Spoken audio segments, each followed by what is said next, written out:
Well, welcome, ladies and gentlemen. We're about to, more or less on time, but I think any extra time that we've got, I'm sure, will be made full use of. My name is Geoffrey Krill, and in the absence of the Constable, I've been asked to chair this St Brelad's Hustings meeting of this senatorial by-election. As you know, there are 11 candidates, but Mr Aaron has decided to excuse himself from the hustings process, and so we have 10 candidates for your delectation tonight. They have decided the process which has been followed throughout these hustings meetings. Each will give an address to you not to exceed 3 minutes, and when each has given their presentation, they will take questions from the floor. 2 questions at a time will be answered by each candidate, and each will have a maximum of 2 minutes to answer those 2 questions. In order to keep timing to a tight control, the Parish Secretary here has got a bell which will be rung at the end of 3 minutes and also 30 seconds before that 3 minutes is up. Fine, so those are the rules of the contest. The candidates have decided by lot on their running order, and first up is Mary O'Keefe-Burger, who I call upon now to address you. Thank you very much. Good evening, St Brelade. For those of you who don't know me, my name is Mary. I'm a centeneer, I'm a businesswoman, and I'm a mother. So why do I want to stand? There have been issues that have affected me with my role as a centeneer. There are inequalities in our society, and I want to address them, and I want to tackle them head on. So what is the biggest concerns for you in St Brelades? The government appears not to be taking you seriously, while we're in a period of austerity and not controlling expenses. The treatment of the recent travel to South Africa is a case in point. 2, introducing stealth taxes and charges without proper consultation within the Assembly or outside. 3, how will healthcare and pensions be adequately funded in the future? 4, when is the government going to take back control of immigration? So what needs to be done? Metaphorically speaking, I would like to see the walls of Cyril Lamarcant House knocked down. I would like to see an opening and a sharing of data. There is far too much work which is duplicated between the departments. This costs money and wastes time. 2, make decisions. The government have faffed about Fort Regent. They've faffed about the hospital. And all this faffing is costing you and me money. We have civil servants who are well paid, and they should be able to make decisions without continuing resorting to consultants. However, it should be recognised that decision paralysis arises in an environment when it appears that scrutiny, internal audit, and the Controller General make harsh judgments. 3, why are we looking to spend 65 million on the airport? It's already fit for purpose. The only problem we have is the baggage area is a little bit not very well. So what do I want to do? I would like to see robust and controlled immigration, new residency and immigration cards, which I spoke about last night, diversifying outside financial services and increasing tourism and other areas of trade, looking properly at corporate tax for non-financial businesses based in Jersey and making profits in Jersey, and then they pay their taxes elsewhere. I'd like to find out if there's a really good reason for this happening. As long as this doesn't cost, of course, job losses. Revamping the Council of Ministers system, not the old-fashioned committee system that we used to have, but something new and something that makes politicians and the public feel included. Ladies and gentlemen, I have many more action points, which are on the leaflets in front of you. They're on my Facebook page, Mary for Senator, and my website, mary.je. I do hope you'll consider voting for me on the 7th of September. Thank you.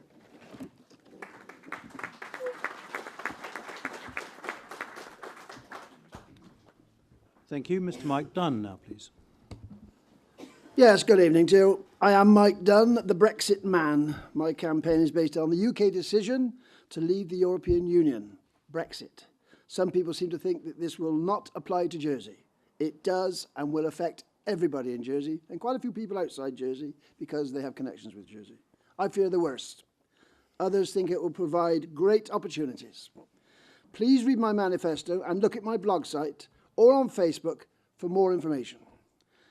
I propose that you elect me for just 2 years as Senator now, so that all Brexit possibilities can be discussed in public and that we, the public, participate in the decision-making process. I need to be elected as Senator to do this job properly so that I'm able to ask questions and demand answers that I cannot get as an ordinary Joe. I need a foot in the corridors of power. You can vibe me with that simply by giving me your vote. The funny business has already started. Senator Balash, as Minister for External Affairs, stated at scrutiny on 27th of July that the Brexit decision was off the earthquake scale, but at the same time claimed that we in Jersey have been preparing for it for 2 or 3 years. He also claimed that his strategy was to wait and see what happens and to maintain the status quo of Protocol 3. Yet in the very next breath, he also confirmed that independence for Jersey is an option. And he already specifically planned for a monetary authority for Jersey and a commission for Jersey that should be established to appoint judicial officers. Why? What are these reforms intended to achieve, and who has agreed them? If elected, these are the first matters I should be asking questions about in the States Assembly. Protocol 3 was agreed in the 1970s and sets down the relationship of Jersey, Guernsey and the Isle of Man with the European Union. It is vague and outdated. It is a vague and outdated document, and the world has changed a great deal since then. Now we cannot even agree to a shared aircraft register with Guernsey. So the idea that we're going to get a compatible agreement between Guernsey, Jersey and the Isle of Man is just unlikely. It's so unlikely. And that's not the end of it. In the 1970s, there were just 9 countries in the European Union. Today there are 28, including the UK. And they must all agree to any revised relationship. They each have a veto. Jersey is not a sovereign state and cannot negotiate with other countries directly. London must negotiate on our behalf. Make no mistake, but the negotiations needed to untangle the EU mess are huge. They will take years to finalise. But there's only 2 years for this. I want to be in there for those 2 years so that the basis of these negotiations can be concluded. I want to speak on your behalf. That's all I ask for. I've no desire for a cosy career in the States. 2 years is all I want. And I will be committed to ensuring that negotiations are not secret and that any Brexit decisions made have public approval locally. I will, of course, carry out all my other island duties if elected. Thank you.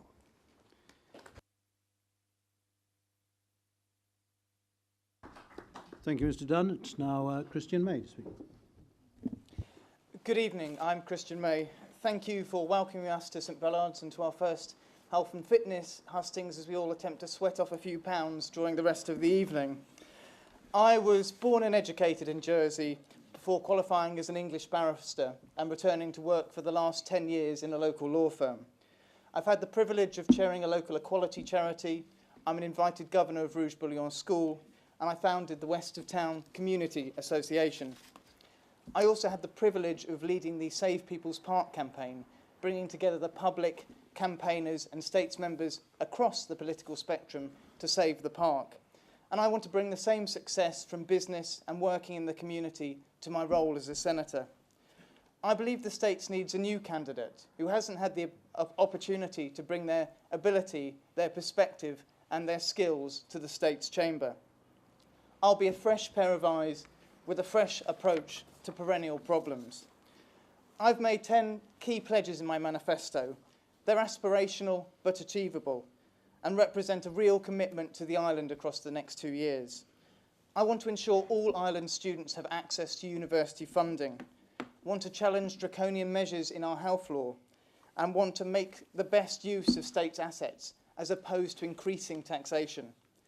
I want our island culture celebrated and protected, want to make sure we're prepared for changing environmental factors, and use our digital industry to give everyone access to online elections.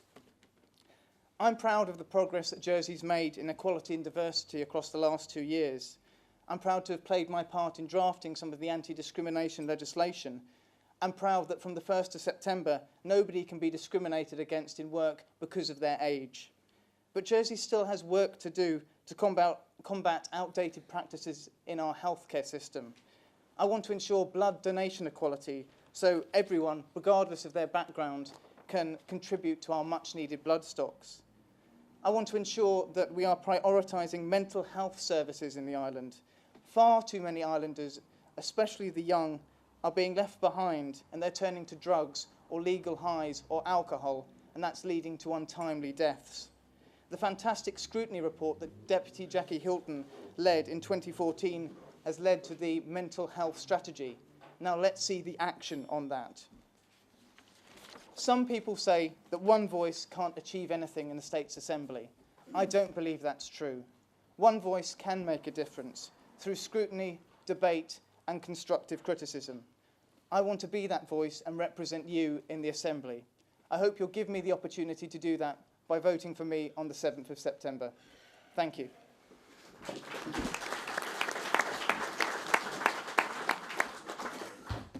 Thank you. Next speaker is John Young. Good evening, ladies and gentlemen. I was privileged to serve as your deputy for 3 years.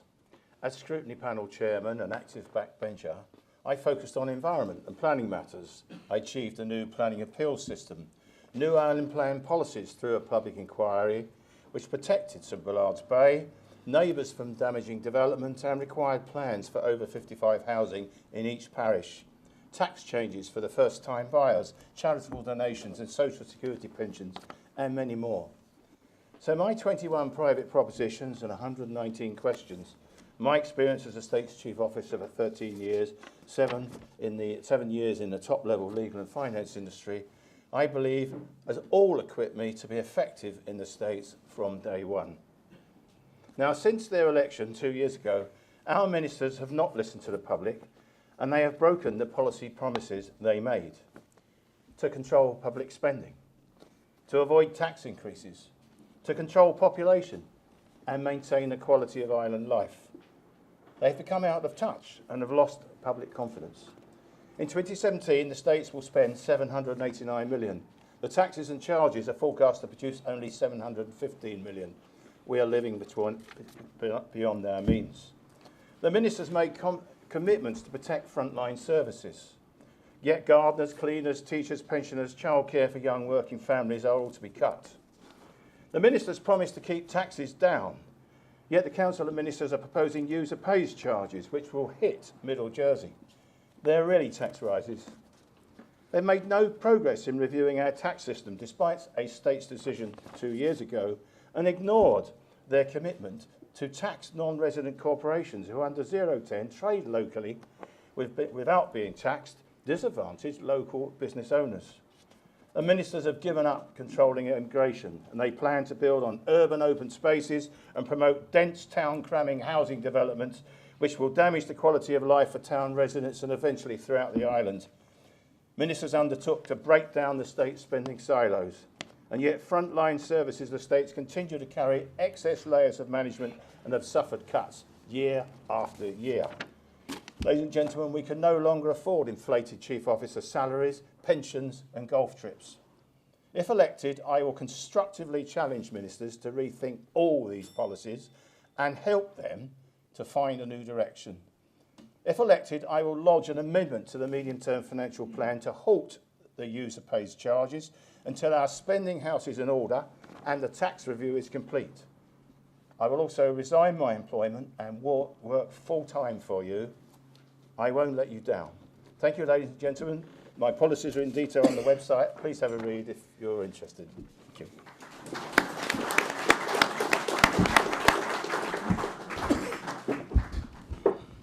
Next up is Stevie Ocean. Good evening, ladies and gentlemen, and I'm very pleased to be here in St Brelade. I am your establishment candidate. I'm truly a man of the people, a team player with a safe pair of hands.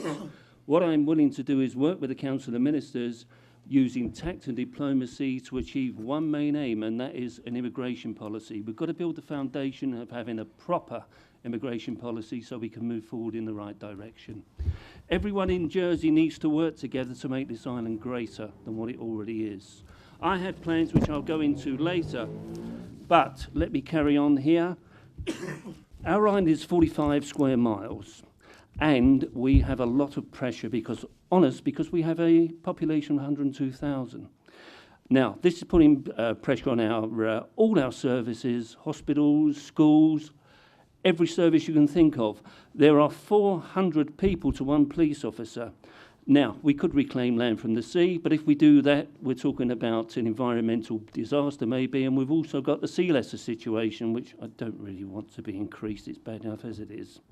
So this is why we need an immigration policy. We need controlled situation from the point of view of we've got to have the 5-year rule and we've got to have work permits.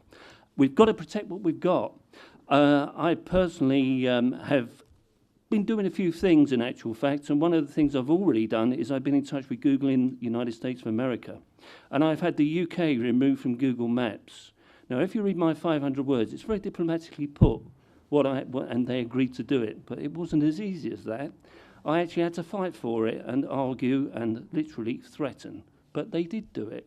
And the result of that was, it's from the point of view of you've got naivety with people from outside the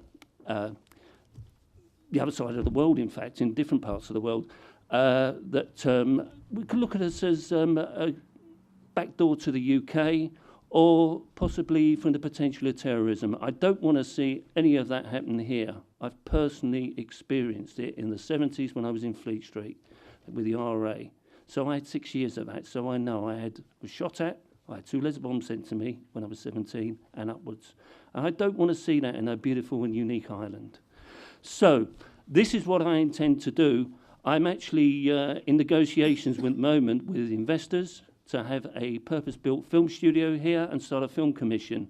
This, even though I am the establishment candidate, is not involving any government money whatsoever. I'm not going down the road of Alan McLean, and if I do get in the States, I want that £200,000 back and make sure I do get it, because I'm a member of Equity and I knew that that was a scam. So please vote for me on September the 7th and help keep the island afloat. Thank you very much.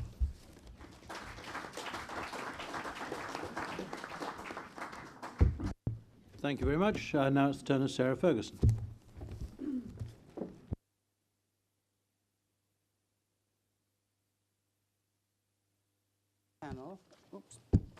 Fiscal Policy Panel said no new taxes. So we have stealth taxes masquerading as charges for health, hospital, liquid waste, solid waste, long-term care, and the proposed community infrastructure charge. Before 010, those people paying tax at 20% paid more than 50% of the income tax revenues collected. Today, those paying tax in the marginal rate band pay over 50% of the income tax collected. In other words, Middle Jersey is carrying the bulk of tax collected, and these so-called charges are going to hit pensioners, young families, and Middle Jersey hardest. 010 has turned out to be an incredible on-island tax avoidance scheme. Most companies don't pay tax on the profits they earn in the island. Former Treasury ministers could quite rightly boast that if you didn't drink or smoke or drive a car, you had to earn a certain sum before you paid any tax. Now, under 010, even the poorest in society, every member of age concern, every young parent, everyone struggling with 2 jobs, when they buy a loaf of bread or a pint of milk, they are taxed. Yet undistributed profits earned in the island by non-domiciled companies, Waitrose, Boots, etc., pay no tax. Profits earned in the island should be taxed in the island. What sort of society have we become when we tax the food of those least able to afford it and let undistributed profits go tax-free? We must return to a simple, straightforward tax system which is fair. At the moment, it is not fair. The lower income bands are paying an inordinate amount and they are hurting badly. In 2012, The Chief Minister promised a review of the effectiveness of the new population policy. We are still waiting. There are no controls on immigration. We don't even know the tax status of all the 1,500 net immigrants last year. We don't know if they're contributing to tax, but we do know that immigration puts a severe strain on infrastructure. The time remaining in this session is short, but it will be possible to make a difference through scrutiny, questions, propositions and amendments. Please remember, your vote is your voice. Please use it, preferably for Sarah Ferguson, but you must use it.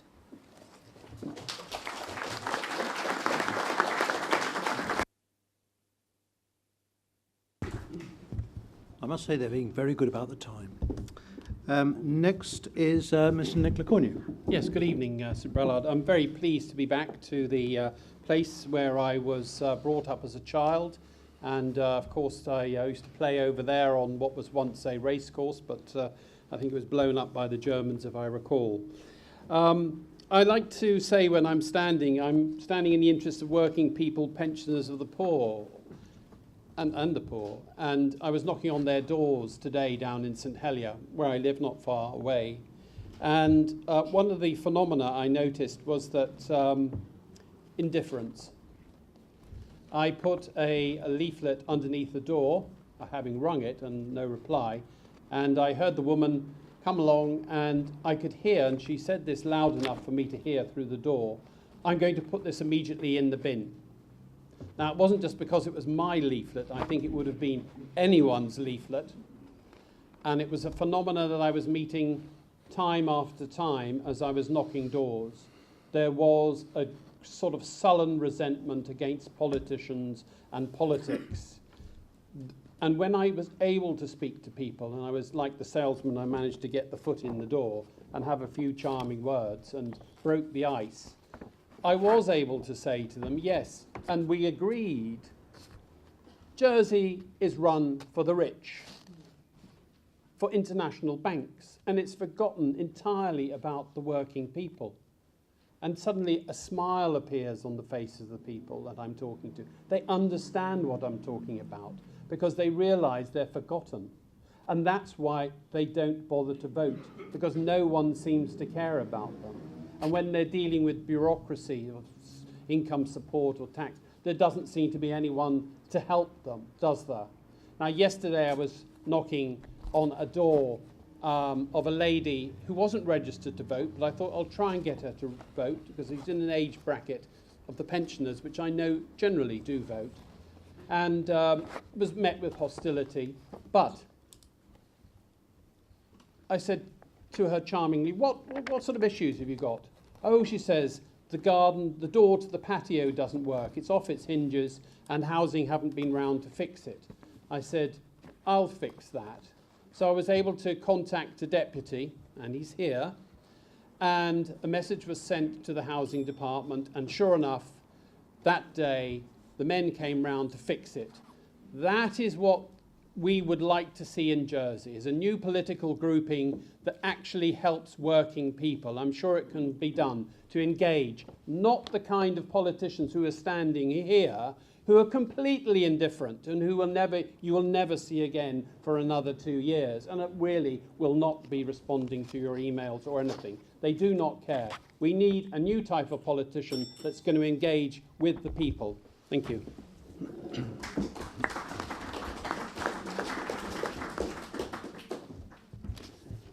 Thank you. Guy Laswell, please. Faye. I apologise to him. Pantomime Dane. I apologise. Guy de Faye. Ooh, Mrs. Right, let's cut to the chase. The problem we have in this island, we knew about it years ago. We must cap the population at 80,000. And when we slid past that, we were told 85,000. And the government kept making up figures until it realised it was too embarrassing to keep making up figures. Now it's all gone quiet, but nevertheless, it's about 102, 103,000. Most people tell me, don't believe that. It's got to be at least 110,000. It's too many people living in this island, and we have to tackle it as soon as is feasibly possible. because the population growth hits every other sector.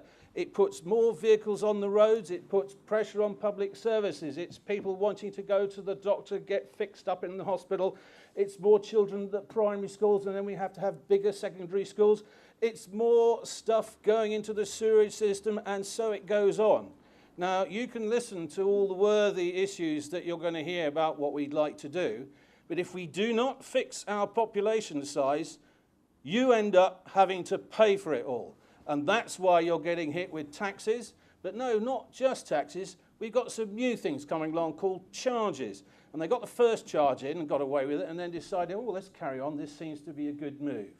Also be wary of government, or in fact any candidate on this platform, telling you, invest in this. Investing is the same as taxation and charges. It's spending more money, money that right now we don't have. That also means, I'm afraid to say, that our economic growth model that the whole government is functioning on is bust, because it depends on getting more people into the island. We cannot keep pouring a quart into a pint pot. Someone's got to draw the line somewhere. And we've already gone over the number of lines that have been drawn. So the economic growth policy is not going. Now, for those of you, I can't detail them in this time, but I have a series of policies on my website. You're very welcome to look at them. They are all designed to find cheaper, better ways of doing it. Let me give you a classic example. I am certain I've got a way of fixing the traffic congestion in the morning. Perhaps more importantly to the pound in your pocket, how many times you sat back and thought, hey, our utilities, Jersey Telecom, water, electricity, I own that. That's a publicly owned company. But did you know that they're all being operating as stealth taxes just to take more money out of your pocket, give big checks to the states for your government to waste it all over again? If you want to see some change and some straight talking, I'm your man.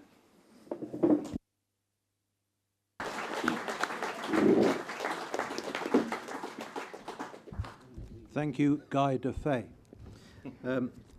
Now, Sam Mezek, please. Friends, ladies and gentlemen, my name is Sam Mezek, and I've been the Deputy for St Helier No. 2 for the past 2.5 years now.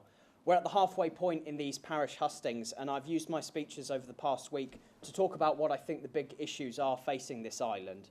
I've spoken about the deplorable way that the Council of Ministers has treated some of the poorest and most vulnerable people in the island, and in particular, the mean-spirited way that they've deliberately targeted pensioners to bear the brunt of their cuts.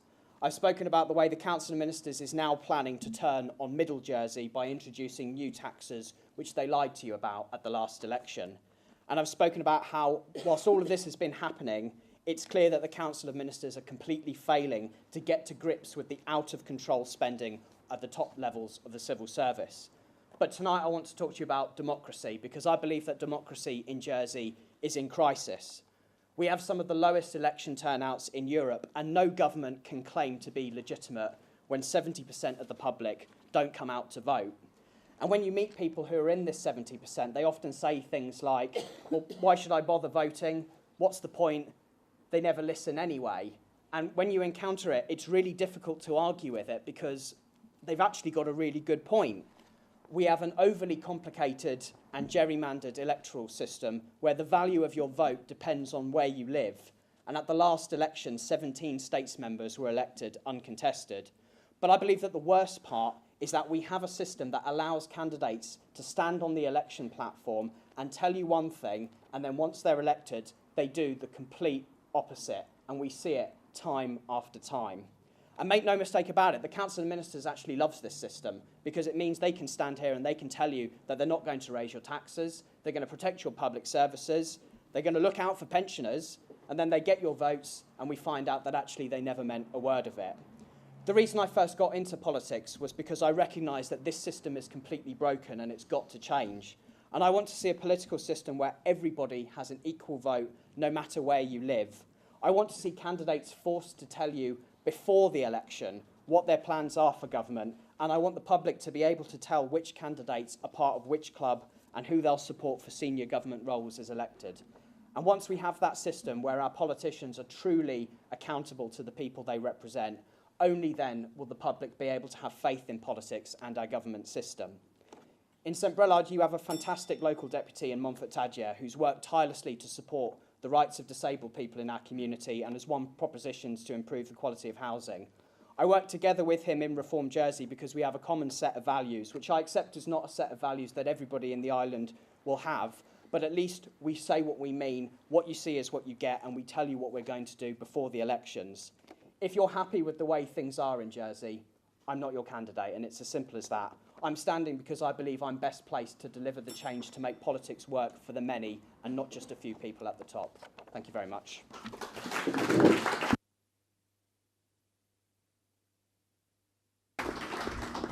Thank you. And the final candidate to address you this evening is Hugh Raymond.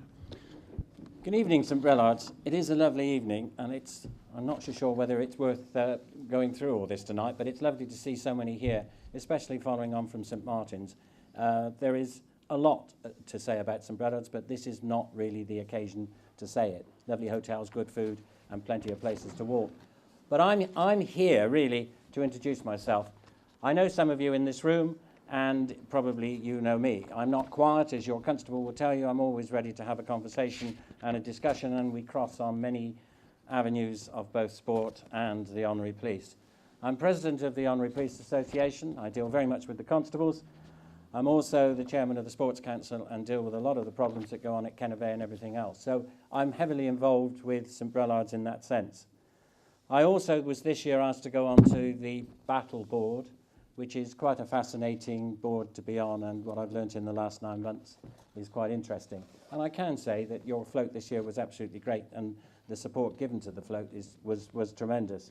Anyway, but I'm here to let you know what I can do for the parishioners of St Brelades and the island.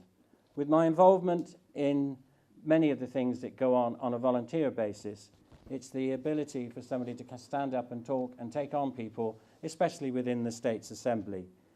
This is an important election where you will elect a senator to be able to do that. It is also an important election where you use people, where I ask people I want to learn, to listen, and to understand what your problems are. We have gone through one crisis after crisis, whether it's Europe, whether it's the world. A lot of us have overspent, our own households have overspent. And you're going to have to watch this now as we come to the medium-term plan, which is going to come out in the next 2 or 3 weeks.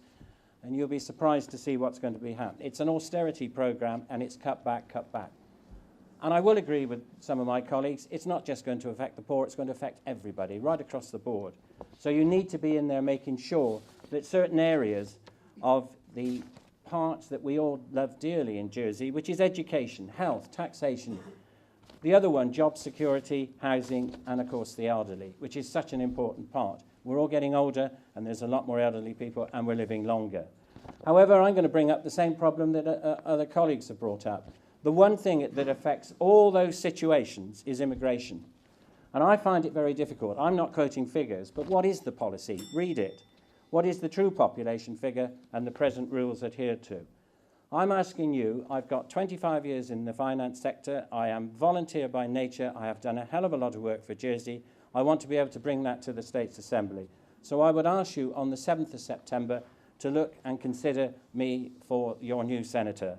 Because remember, this is your island, it's my island, but fundamentally, ladies and gentlemen, and especially the parishioners of St Brelades, it's our island. Thank you.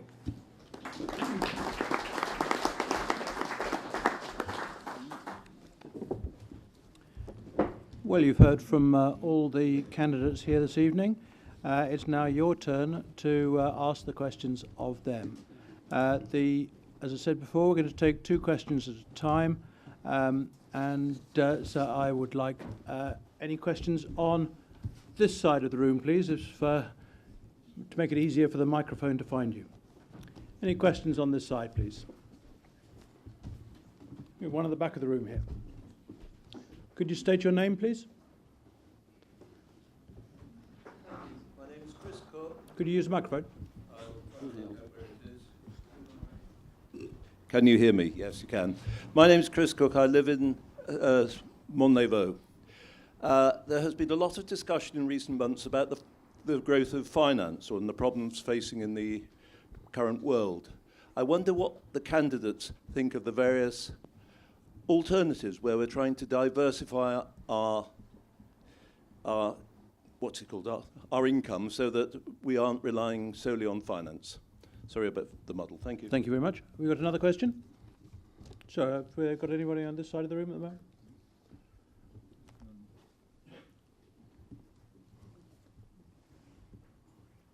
My name is Jeff Compton. I live at La Mocandre. Does the panel believe that we should introduce a living wage, a statutory living wage? Thank you very much. We'll take those two questions. And I invite Mary O'Keefe-Berger to start the answering. Thank you, Chris, for your question on diversifying the economy. Yes, we know that finance is very important for us, and I also think it's very good to look at other things that go around the finance industry. I've had a few ideas in the formating my policies, and one of them is to set up a global international arbitration centre. And this is probably sounds slightly bizarre, but arbitration is when there's a dispute between, and lawyers need to hash out a plan between businesses. So if they can go to somewhere which is neutral, it always serves a purpose and it works really well. It's a very new and innovative idea. We can have arbitration conferences and we can have these arbitration sessions actually held in Jersey. So this would actually increase numbers visiting the island. It would increase the visitor stay at the hotels, and it would increase business for lawyers as well. So that's just one way of looking at it, which would be quite interesting. I also believe in rebranding things and looking at things differently. For instance, Jersey Fish. You know, fishing and everything is part of our culture. It's part of the heritage of Jersey. If we rebrand it, I can see there could be huge markets that can be explored. The fishing industry is going to have its own trials post-Brexit because they probably have to renegotiate the boundaries where they can actually fish. But I believe if we had a conjoined story with a marketing plan for Jersey tourism, we can actually blend the two together and have something very new and very innovative. With regards to the living wage, I certainly regard, I don't want anybody being paid less than the minimum wage. And but the living wage, I think in principle I certainly would agree with it if there's enough money that we can afford it. Thank you. Thank you. Mr. Dunn? Yes, I'm going to start being the Jeremiah now, because Brexit's going to force us to diversify our economy. The finance industry, almost inevitably, if Brexit goes through, if the UK does leave the European Union, and the renegotiations which will be implicit in that for the Channel Islands and the Isle of Man and all the other British territories around the world, will be so fundamental that the finance industry around the world is under scrutiny, and it will be changed. Now, I'm trying to approach this as an independent person, saying, look, we need to discuss these things before it happens. We need to prepare our policies. And I think exactly what you're saying is part of the problem that should be addressed. There are skilled people here in finance, obviously. There are a lot of people who've got a lot of expert knowledge on money, raising money, using money. And there is an ethical business to be done there in using that money. And that's the old Richard Murphy argument. There is a plan B. You can use that money, investing it. I'm very suspicious about the current plan, which I think is linked to the Brexit escape, about setting up a finance centre in Rwanda. I'd like to know, I don't know how many of you people know anything about it or even know who agreed to that sort of thing. I don't, on the surface, that might be just the sort of diversification that is needed here to go in and put in ethical investment in somewhere like Rwanda, but I smell rotten fish there. And I'm still a great believer in tourism. I think it can be revived, but it requires, there's all these people here with expert knowledge on raising finance and using finance. Why can't they raise the finance for local things like tourism? If they can raise finance for the huge development in London, the tallest building in London. If we can raise the money for things like that here, why can't we raise money for tourism developments and things that happen? I mean, other industries here are going to struggle. Brexit's going to have a huge impact on everything. Fishing, farming, anything, transport, anything you care to mention is going to be affected by Brexit. What the outcome will be, what the solutions might be, I can't tell you. All I want to know from you give me a vote, and we will discuss these things. I will set up a Brexit group. We will discuss these things. So in conjunction with the UK government, we can negotiate at the level as regards to the living wage very quickly. Yes, I am in favour of a living wage. It's not my main platform. It's not part of Brexit, but I do agree with you. We need a living wage. Christian May. I do believe that diversification is critical. The finance industry has been growing for many years, but we must be aware that it will reach a point where it will plateau, and we need to look to other ways of creating economic growth in Jersey. One of them will be hopefully reinvigorating tourism. We're not just looking to traditional holiday makers now, but trying to expand our offering, trying to attract people with our fantastic restaurants, trying to attract those who might want to come with their families for short city break weekends. We need to look to reinvigoration of our agriculture industry. Places like China are now wonderfully enjoying Jersey milk and Jersey potatoes. There are local companies who are being innovative and creating Jersey ice cream, which is now selling in Waitrose across the United Kingdom. Equally, we need to look to our digital industry, and this can be not only for the development of apps and traditional games and other computing-based work, but also looking to how we can put it into the hospital to make sure that people are being treated in the most efficient ways, and I understand that the hospital are looking to work with Apple on that in the not-too-distant future. We've also got a lot of entrepreneurs over here. In the paper the other day, many of you will have seen that young Josh Reniff, who's in his 20s, has come up with a fantastic device and has crowdfunded £138,000 to take that forward. And it's brilliant that young people are coming up with new ideas to change our industry. I do believe that people should be earning enough to live in dignity, live in comfort, and be able to support their families. And I think the minimum wage should be at least a living wage. But so many people in Middle Jersey and in working Jersey aren't able to do that. With high rents, with GST and with taxation, it is very uncomfortable for many people now. So we do need to look at a living wage. And I should say, add to that, that we don't want to tax them further. We don't want to add stealth charges to make it even harder. Thank you. Thank you. John Young. I think finance does need to change. I think if you look at the numbers, the profit has kind of held up. It's a small drop every year, but the number of employees has dramatically dropped. And I think, therefore, the diversification and strengthening the tourism is vital. Although we don't get a great deal of gross profit from it, it does lead to a big GST yield because it broadens the activities in our economy.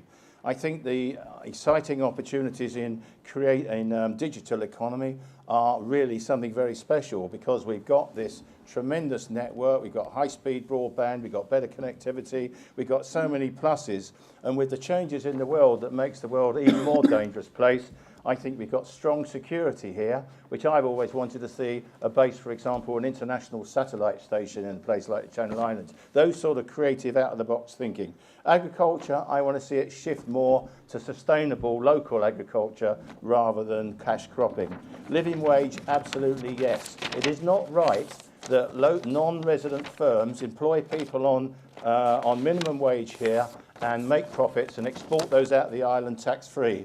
And who subsidises that? We do, the taxpayer, via income support payments. That is why, you know, not a great fan of George Osborne, but he did introduce that change in the UK budget, where they introduced the move away from minimum wage into a proper wage, and the Greater London Assembly and the previous Mayor of London, Boris Johnson, endorsed it, and a lot of firms have gone with it. I want to see that thinking brought to Jersey. So it's unquestionable, in my view, support for the living wage.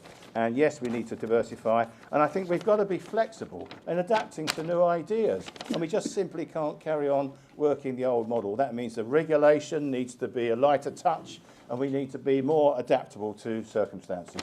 Thank you. Thank you, Stevie Ocean. Thank you. Well, let's start with diversification. I've already mentioned to you about the film studio and what the plans are. This isn't a project just for Jersey. This is a project for all of the islands. There's going to be a film commission as well, and there's going to be representatives from all the islands. I will be chairman and non-executive director as well, because if I'm elected to the States, I will not accept any money whatsoever. It's a case of not what I'm going to get out of it. I'm going to get nothing out of it. What I will get out of it is my salary from the States itself, and the satisfaction of building this industry and enriching the economies of all the Channel Islands. We've got 5 beautiful islands with 5 beautiful backdrops for different purposes in different films. This will work under The situation is that I can't go into too much more detail about that. If you come to St Helier Hustings, I'm going to make an official announcement which will be made to the press of locally, nationally and internationally. And it's going to be a big surprise for everybody. Other diversifications are going back to the 1990s when I had this idea about Jersey Roll crisps. And I did actually put it to the potato company. Now, Jersey Roll crisps, people were saying, well, you can't make crisps out of Jersey Roll potatoes. It wasn't a case of doing it as a crisp. It was more like it on the lines of Monster Munch, because you can't make a flat crisp. It won't work. And this was going to be in the shape of all the islands with local flavours and popular flavours and give a second line of revenue to the Jersey Roll potato. And the slogan I came up with was Jersey Roll potatoes, the crowning Jersey Roll crisps. Another idea I had was for sugar-free sweets, again using the islands. The Channel Islands, you know, the shapes of the islands have got to be put out there. As far as I'm concerned, on the Visit Jersey website, they've made the biggest mistake ever, and that is the logo. It says Visit Jersey. Where is the island? The island should be on there, and the logo should be on top of it. You got 10 seconds. I got 10 seconds, right. Living wage. Yes Living wage, yes and no, because I'm a member of the Employment Forum. Thank you very much. Thank you. Sarah Ferguson, please. Right. Well, we're not going to get much in the way of exciting new business with our current communication system, frankly.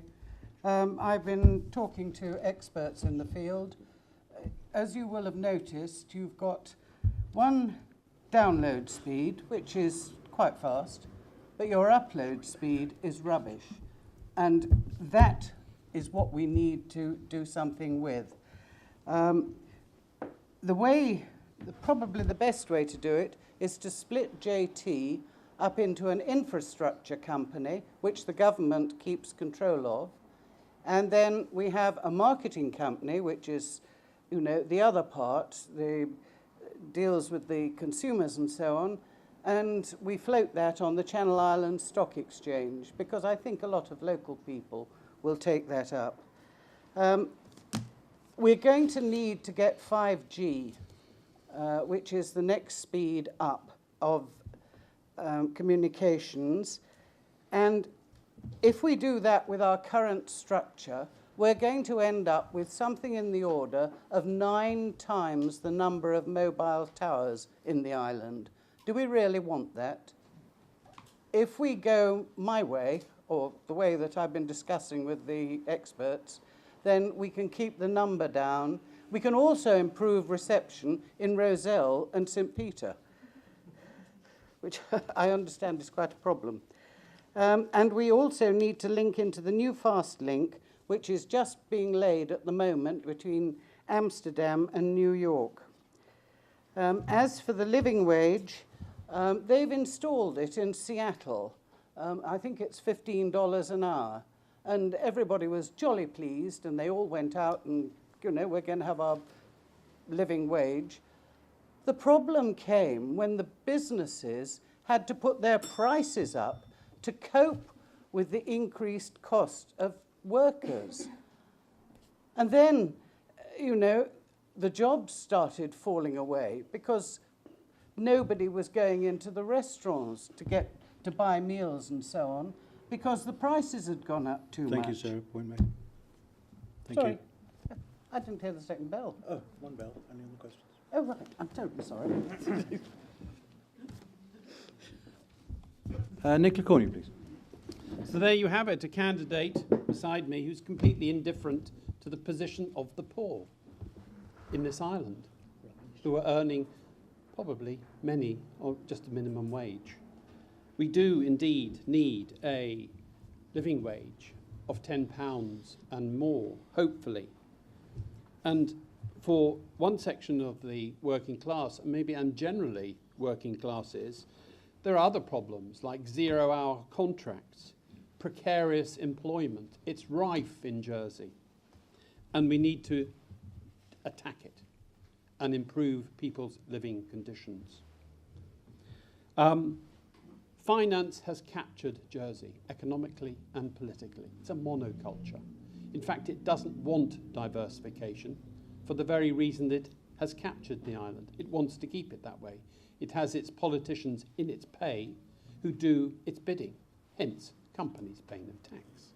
But you, the population, ordinary people, low and middle income earners, are going to be paying to keep finance in this island. Isn't that ironic that we cannot tax our major economic activity? The Bahamas, by contrast, has something called tourism. So when finance leaves, as it probably will do, they will fall back on a very fine infrastructure and the sun. But Jersey is degrading its tourism.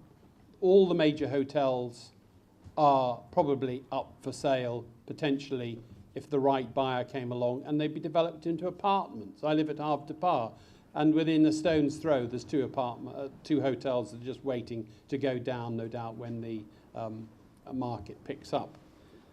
I'll finish there. Thank you. Thank you. Guy de Faye, please.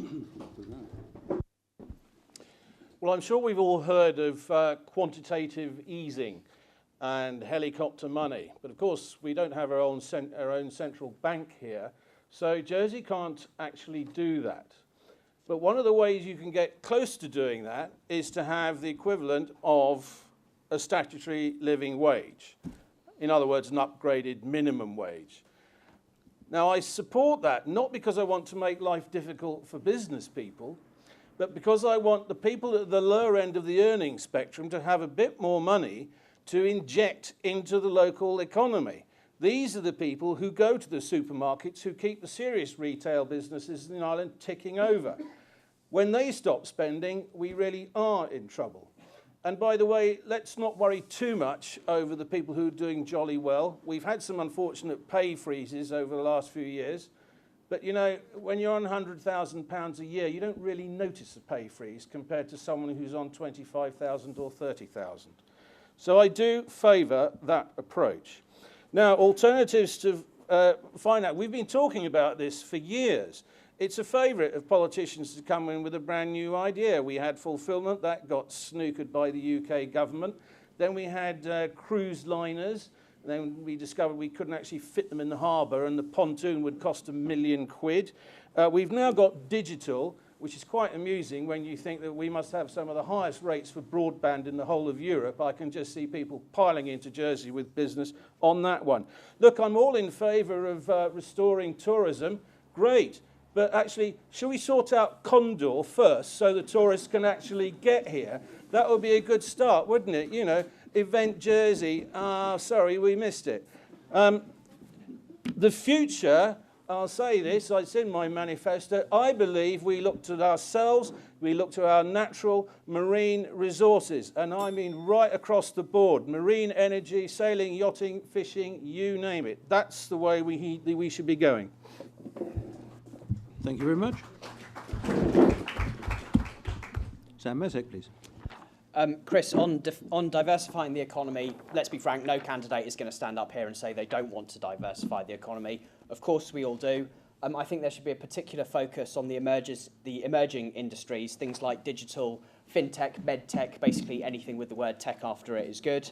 But what worries me, I think, is that the government seems far too focused on brands and image, and they're prepared to send people halfway across the planet to attend an expensive conference so they can get their photo taken for Twitter to show that they were there, but they're not actually focusing on changing the regulations we have in the law so that these businesses in these emerging industries can succeed. That's where I think the focus should be. And I don't write off finance because Brexit has happened. Of course, that means there's going to be challenges. But as long as Jersey continues to always swim with the tide rather than against it when international perceptions change, then there's no reason why we can't carry on to have a successful finance industry in the island. On the living wage, I'm actually one of the founding members of the Jersey Living Wage campaign, and I'm a member of their advisory board. It's something that I support wholeheartedly because I think it's actually immoral to have people who are working hard, working full-time, and don't get paid enough to have a basic standard of living. I think that, as a matter of principle, that must be wrong.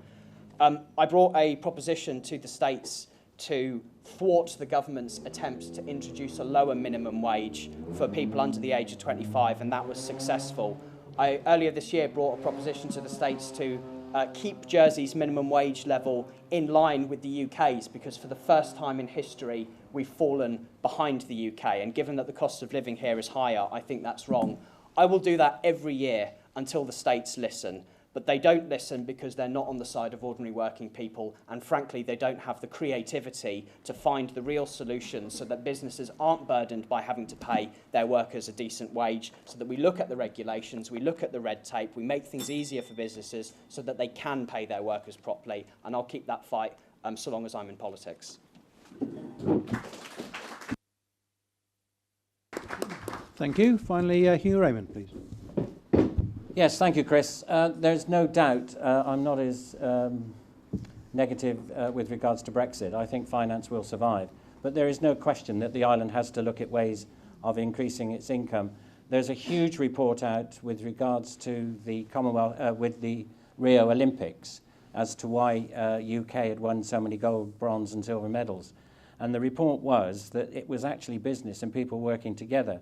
One of the things I find very difficult, especially with some of the elements that I'm involved with, is that we're still an island 9 by 5 and yet we don't communicate with each other.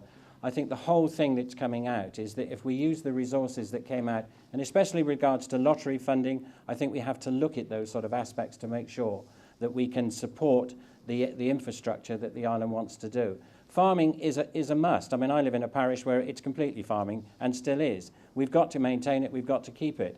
With regards to sport, and I'm bound to bring sport in because if you look at what we can bring to sport, you've only got to look at down the road with St Peter's, bringing in 1,000 people every time because people want to come to Jersey.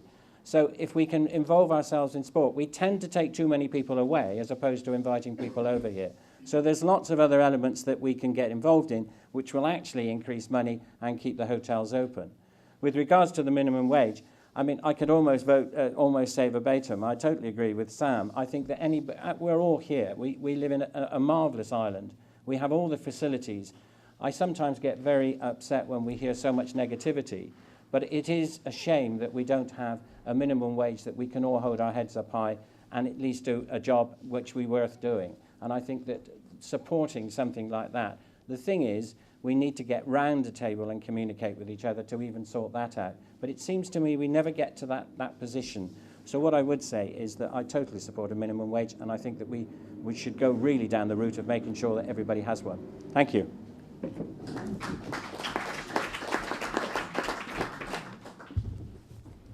Thank you. We're looking for questions on this side of the room now, please. The lady here in the middle. This lady, third row up, fourth row up, with her hand up. Down.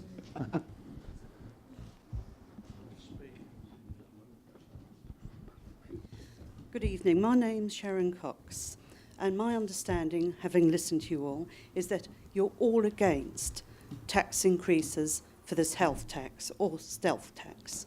So what I'd like to ask you, if any of you were the successful candidate, when it comes to being in the House and they decide on the medium-term financial plan, would you be voting for or against it? Thank you.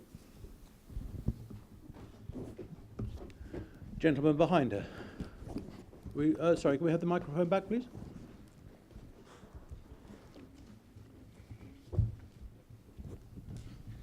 Good evening, it's Glyn Mitchell. Tech, digital, banking, lawyers, though important to some, they really have no interest to me. They just seem to cost me more. Put down to poor nutritional value, locally grown carrots I purchase basically rot before I can eat them. The water out of my tap I pay for is poisoned with chemicals, we are told. Our flagship beaches are green and dangerous, as we can see.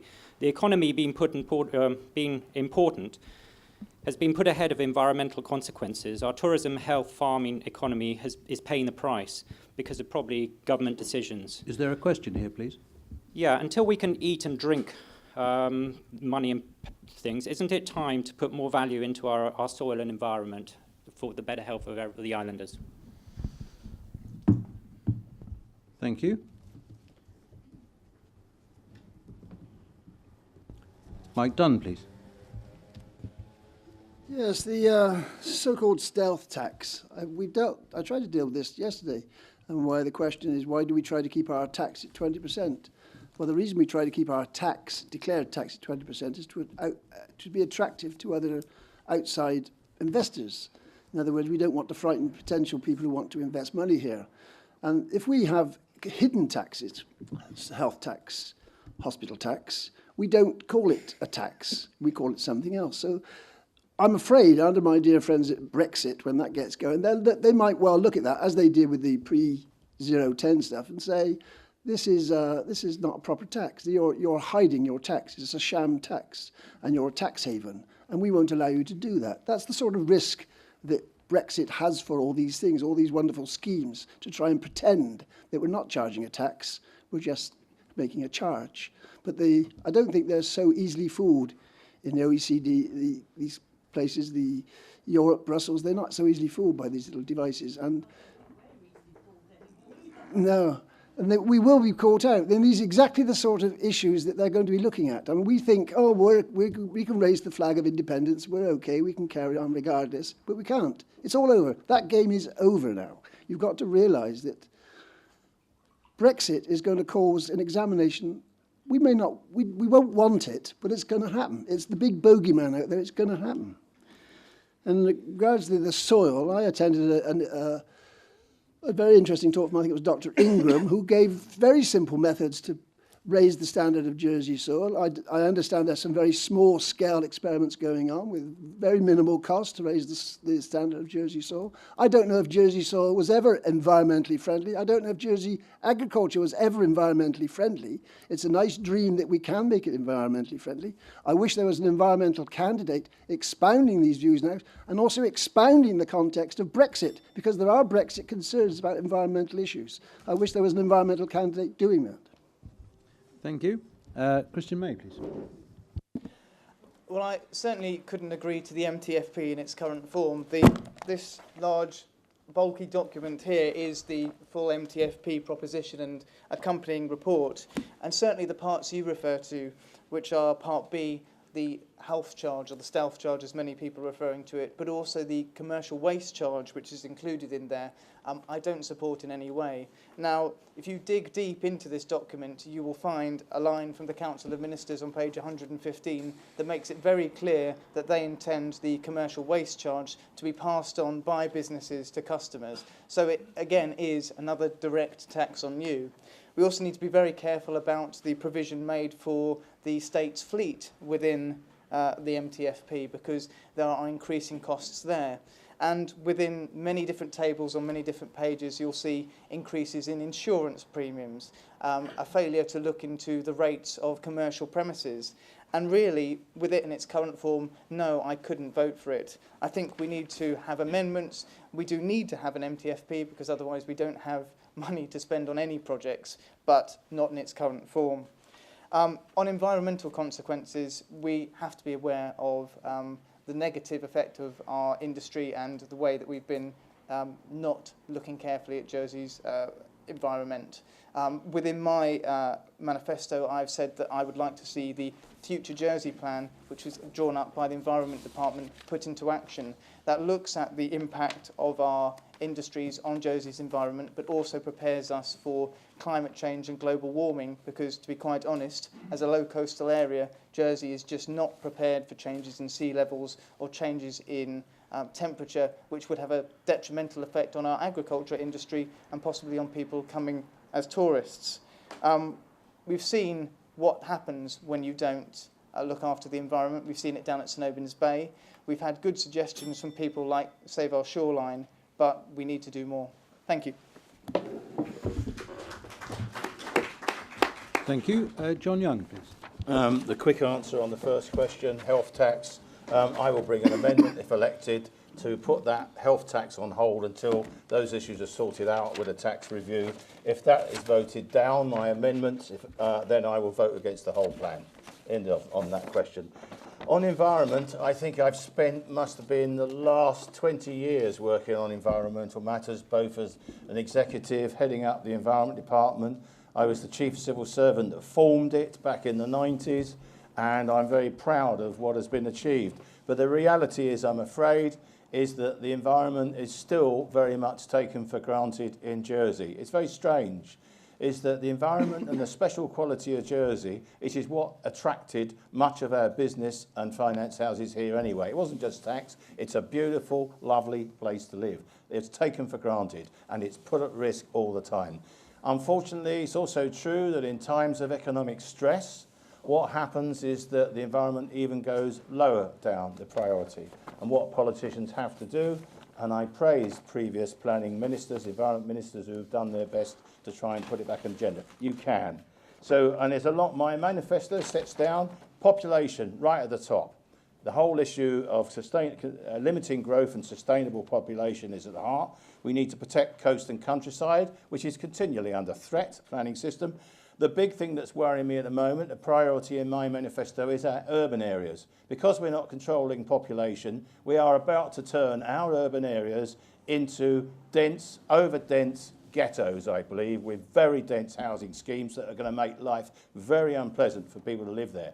We need a town development plan, an urban development plan, and to have this properly managed. We cannot carry on town planning. Traffic management, I don't think we're far away from criticality of our road networks. At the moment we get a breakdown, we all know what the traffic queues are like. And what does that bring? That is areas of town with pollution. Is that me? Okay, great. I can carry on for hours. Thank you.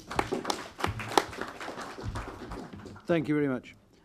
Stevie Ocean, please. Thank you. Right. Well, the NTFP, I've glanced over it very quickly. And first off, you need an IQ of over 200 to understand the thing. My IQ is only a mere 122. And the situation as far as this is concerned is that I've sort of come to the conclusion that the thing should be thrown out because it's totally unworkable. As far as stealth taxes are concerned, I think it's ridiculous, and I think that that's why the NTFP should be overruled completely. And to start again, I mean, the trouble is that when these things are put together, they seem to be written in stone, and nothing should be written in stone because there should be reviews, and things should be updated all the time. On the environment, well, we have a situation, as you well know, down at St Albans Bay, where we've got an infestation of that horrible green stuff. And also, do you know this, that down at Seymour Tower, we've got an infestation of Asian crabs? Did you know that? Yeah. Everybody's trying to get into this island somewhere or another. But I don't know what we can do about it. They're quite small, apparently, from what I've seen, and they're becoming quite a problem. I think that what should happen with that slimy stuff down at St Albans Bay is what it should actually be put out to the fields for the farmers, because it could be used as fertiliser. I've been doing a little bit of research into this, and as far as any know, wanting to get £1 million machine to clear it away, a total waste of money, and a total waste of your money, and a total waste of time. Thank you very much. Thank you. Sarah Ferguson. Thank you. Yes, that's a good question, Sharon. I've actually got a record of bringing excuse me, propositions against budgets and so on. Some we've won, some we haven't. And like John, I would bring an amendment to the medium-term finance plan that the charge should be held back until we've got the tax review, as promised, including the cost benefit of 0.10. As far as the environmental things and better soil, you know, one of the few reasonable EU directives was that requiring rotation of crops, which people seem to have forgotten. We're eagerly awaiting the results of Save Our Shorelines testing of outfalls in St Albans Bay. I'm part of the St Brelade Development Group, where we're working regarding a development plan for landscape, building density, and tourism facilities, which is something that seems to escape planners. You know, we've got a tourism industry. We've got to keep places nice for tourists as well. And obviously, there's the identification of brownfield sites for first-time buyer and young people's houses, because without those, the parishes are just going to die. And I think the parishes are too important to the island. Thank you. Thank you. Nicola Cornu, please. You should be fully aware that when you vote for the candidates of the political right, as I suspect most of you will be doing, you should know that that candidate will be supporting the medium-term financial plan, part 2. They are part of the loyal party, the one-party state that runs Jersey. Do not be fooled by the words that say, oh, I won't do this and I won't do that. Of course they will. They want to be part of that party and they are loyal to its interests. That government, the Council of Ministers, is implementing an austerity programme. It's the same as in the UK. It's an attack on working people. It's a programme designed to preserve the incomes of the rich. And what are they doing? They're cutting public services.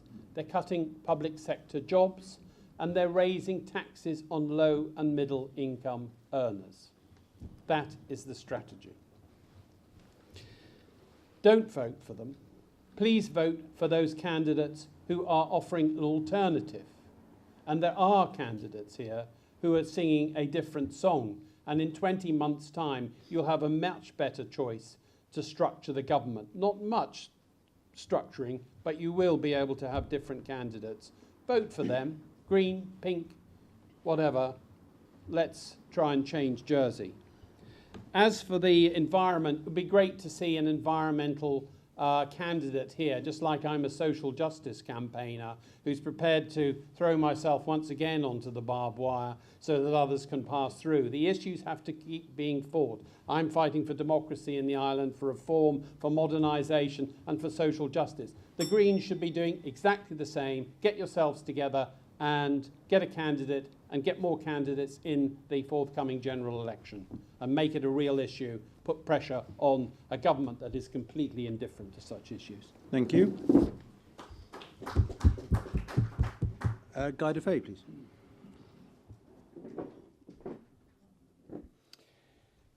Well, the medium-term financial plan, latest version, has to be a masterpiece of obfuscation. You have never seen so many graphs, addenda, extra pieces of information trying to make a particular subject look as difficult and complex as possible. We really could do with the code breakers from Bletchley Park to come down and tell us what on earth it's all about. However, let me be straight with you. Even if elected, it's very unlikely I'm going to be able to turn around the Titanic of the Collective Responsibility Council of Ministers with their accompanying lickspittles and camp followers seeking preferment, who will all undoubtedly vote for this en masse. Nevertheless, I will do my best on a couple of points that I think are important, and one of them I think is extremely important, is that they're asking the States Assembly to accept certain charges in principle without explaining what exactly they are and how they're going to work. I have to tell you, I think that is an insult, not just to States members and the States Assembly, but to you, the voters, who are simply not being informed of what this stealth Council of Ministers intends to do. Already planned behind closed doors, no doubt, and waiting to be sprung upon us once they can turn around and say, you've accepted this in principle. So I will only say I'll see what I can do. I don't hold out much hope, but the points will be raised. Now, environment, I really am quite keen on this, surprisingly. I was a member of Greenpeace when I was still at school. I do think our local environment is extremely important, but we also need to have a sense of perspective about it. Sometimes doing environmental things cost quite a lot of money. I had to be resistant as Transport Minister to recycling because check Guernsey out. They went down the recycling route and it's costing them a fortune. So I do favour things, needs to be balanced. Sir Mezek, please. Sharon, there is no force on heaven or earth that could get me to vote for a medium-term financial plan, which at its root is based on broken promises that the Council of Ministers made you, the public, at the last election. The last part of the MTFP saw £10 million of support cut for the poorest and most vulnerable people in the island. This next part is about raising your taxes when they told you they would do the opposite. There is nothing that will ever get me to vote for anything like that, and I think that the Council of Ministers are doing damage to our democracy by treating you with such contempt, by putting such a squalid document before states members to vote for it. But here's the problem, and Guy alluded to it in his answer. It doesn't matter how squalid it is, because there are some states members who probably won't even read it. They'll vote for it because they've been told to by the Chief Minister, because they're bound by collective responsibility. That's a democratic catastrophe. I don't support that. John and Sarah have said that if they're elected, they'll bring amendments to the MTFP. Well, if they are elected, they'll have only one full working day to do so. I don't think that's possible. However, it's irrelevant anyway, because I'm going to lodge that amendment as a deputy. I've got the power to do that. I'll do that within the next week. I'm just in the process now of crossing the T's and dotting the I's. And if I'm elected as a senator, I will be able to stand on those benches and say, here is my amendment. This is what the public have voted on, and you've lost the argument, so change direction. That's one of the reasons why I'm standing in this election, because I believe that we can take some of the spirit that we managed to get from the People's Park campaign, where we won because the Council of Ministers could see that the public had turned against them. If you use your vote wisely in this election, we can do the same for the health tax, and we can stop it from happening. And I think that that's a really, really important part of this campaign. On the environment, you alluded to it in your question. The Council of Ministers doesn't think the environment makes money, so they ignore it. I think we need to look at a long-term vision where this island can be self-sufficient in how it produces energy. We've got fantastic natural resources here. And I also don't think that we need to constantly be speaking to consultants when we've got great people in the island, like you, like Save Our Shoreline Jersey. We've got the local talent, so let's use it.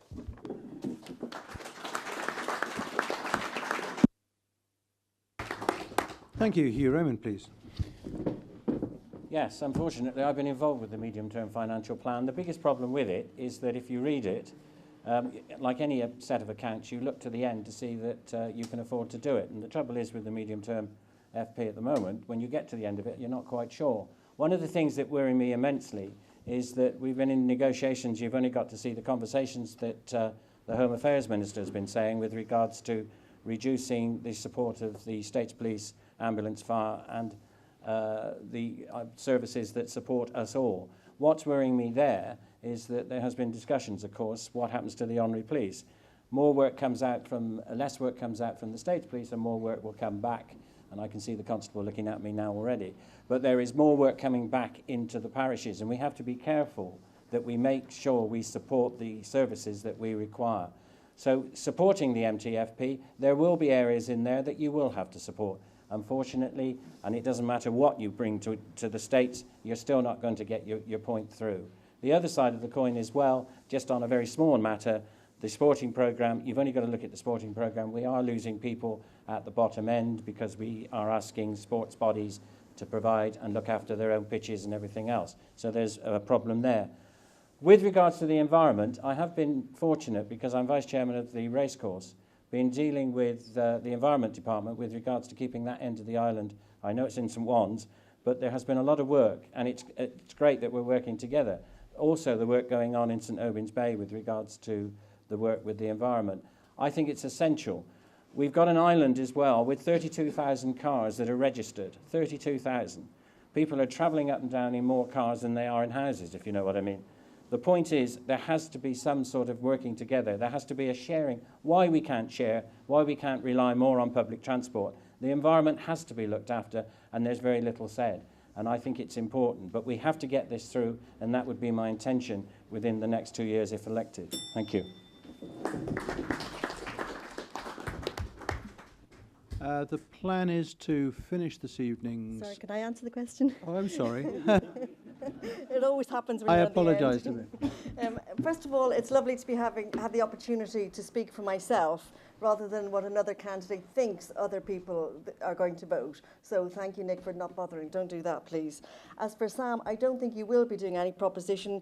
As my role as the Senator, I've had to step down in the course of the campaign, and I think you should be doing the same thing too as deputy. You've let the people of St Helier number 1 down, and you shouldn't be standing in this election at all. Back to the question, Sharon. The medium-term financial plan, the priorities are interesting and the priorities are good, including the school here at Lekeneve and the school at St Mary's and the school at Le Roquier. But what I don't like is we still have expenditure that is too high. So I don't like the idea of new projects when we're still spending by over £49 million, which we did last year, according to the new figures which were released in July. What I would propose, though, is if we stuck to some of the main projects that are proposed, like the schools, which I think are a good idea, the sewage system, which is really important because that comes into the environment, because we now know that some of the nitrates are causing some of the problems with the green lettuce. But what I'd like to happen is to fund it in a different way. What the mid-term financial plan is proposing is that £100,000 is taken out of the reserve fund and the rest is made up with these stealth taxes. I'm not in favour of increasing these taxes, and I wouldn't like to propose that as a way to fund these capital infrastructure projects. What I would like to do, though, the reserve fund currently stands at £778 million. I would like to take a bigger chunk out of this. Make sure that our spending is reduced, but take a bigger chunk out of this, invest it in a way in a portfolio where we've got a very good high interest yield, and then I'd like the money to pay for that, with the interest and that would pay for these projects without having to touch the taxes. I won't be voting for it if the taxes have to go up. I like the priorities, but I don't like the way they're being paying for it at the moment. When we come to the environment, yes, a very important issue. Environmental issues, though, they are quite expensive, as you know. But I do think talking about the environment is about hearts and minds, and I think we should start with education and in building up things in schools where people are learning about the environment and the importance of it from a very young age. Thank you very much. And health and green finance and things. Thank you.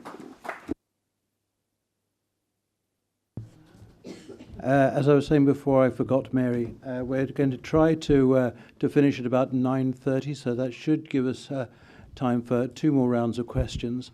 And so if I can remind questioners to keep the questions simple and short, and the candidates to direct their answers to the question, not to each other. Next question, please. Lady at the front here.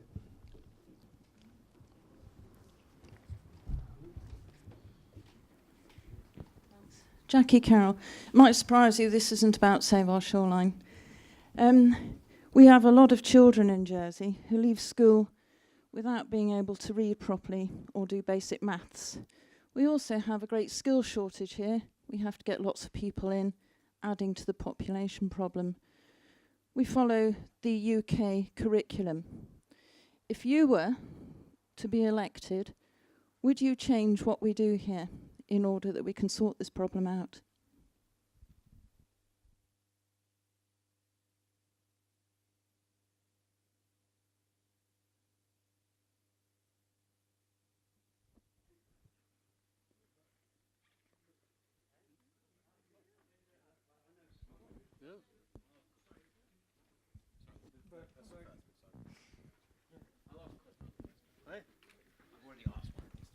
Sorry, very quickly. Population's been a major issue for the last 20 years, and all of you have mentioned it. What are your real ideas as to how it will happen? Because nothing has really happened yet to stop the inflow. Very briefly, thank you. Thank you. Christian. Jackie, when it comes to the skills shortage and the work done within our local schools, I've had the privilege to be an invited governor of Rouge Bouillon School, and the only documents that I've ever seen that are more complicated than the MTFP are the curriculum documents which the teachers there have to work around. We have some fantastic teachers, especially in our primary schools across the island. They're working in very difficult circumstances, coping with under-resourcing, where they've got students who may be autistic, who have English as a second language, and they do find it very hard to actually spend the time that they want to working one-to-one with the children, because actually more of their time these days is spent filling in forms and reporting back on each and every activity that the child is doing. And so that's actually taken something away from their ability to interact one-to-one. I would like to see a Jersey-specific curriculum. I think we do need to focus on language, we do need to focus on core skills like mathematics, but we'd also like to see some of our local history and our local identity tied into the curriculum that that children are being taught over here, because it is important that they understand the very unique place that this island plays in the world and that their responsibilities to it. And one would hope also that we can include in that some responsibilities towards voting. When it comes to population, I think that we do need to have stronger controls in place. We're not xenophobic, we're not racist, but we do need to show that we have control over our borders. What that means is we need to be sure about the level of people who are coming in. We need to make sure that every single one of them is an asset and that they're working within an industry or they're providing skills to an industry and providing tax revenue. What we want to do is make sure that we're not allowing people in who have existing criminal records or who have been found guilty of serious criminal offences, and I think that's something very important. Thank you. Thank you, John Young. I have to confess I'm not a great expert on education. Since I went to school in London in the 1960s, I didn't go to university, but I am concerned about the way Jersey, as a small island with special qualities, has to follow slavishly a UK national curriculum, which is, and we can all see, most definitely a big political football in the UK, as witnessed for, the Michael Gove and others. There's a whole string of education committees, education ministers have launched their ideas. So I do think we need a stronger element of local curriculum. But I think we need to be careful, and I want to take expert advice, because we do depend on a national examination structure at the secondary level. So going a complete UDI, I think, will have potential problems, but we should explore those opportunities. I certainly had a recent example where I found out my 4 grandchildren went to Plymouth to look at, we went to say, oh, Grandad, can we see this castle? It was an occupation structure. My 4 grandchildren, under 7, did not know about the occupation. And I was really quite astonished at that. Anyway, so about the second question, population, we do have to tighten the system. That means setting a limit, setting priorities, and I think that means, I think it inevitably means looking at work permits. I think it's a harsh decision to make, but I think the idea is to make sure that we get the right people in the right roles in the right industries over time, and that we can do something about where we have people here with criminal records and so on. So it's not a pleasant subject. It's not about xenophobia or anything like that. It's about accepting, as a small physical island, we cannot meet the unlimited demands for all that infrastructure within our space without ruining this island. We need those mechanisms. So I think that can't be done by one member. It needs a working group. It needs the priorities to change, because the council and ministers at the moment are running a Ponzi scheme. They're short on tax income, so what do we need to do? Let us not have any controls and get short-term and run up long-term latent costs, which it can't be.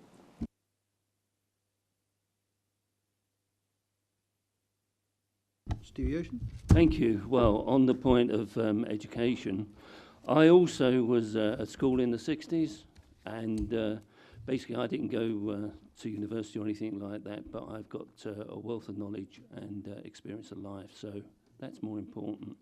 We're talking about special needs now. Obviously, if you're talking about people who come in and being looked after, maybe support groups is the answer. I was very surprised that in town there was a shop of used to be early learning, and it's vanished and it's become a sandwich shop. I was very surprised at that. Also, if we can't get the people into the island, maybe we could use Skype to have this support in that different way, which is a good possibility as well. As far as population is concerned, I've already said it. I mean, you've got to lay foundation stones to build anything, and you have to have a foundation stone to have a population policy. Once that is done, and we can move forward. I mean, the problem is if you take too many people in year on, year out, you're going to get a knock-on effect. People like to live here, they like to get married, have children, but they're not taking into consideration with the following numbers of the following years, and that's a knock-on effect that we can't control. That's why we have to have this immigration policy, and that's got to be set out so we can move forward. Thank you very much. Thank you. Sarah Ferguson. Yes, I do. It is terribly important, education. You know, it's the basis of teach somebody to fish and you've fed them for a lifetime. Give them a fish and you've only fed them for a day. I think I probably got that the wrong way around, but you understand what I mean.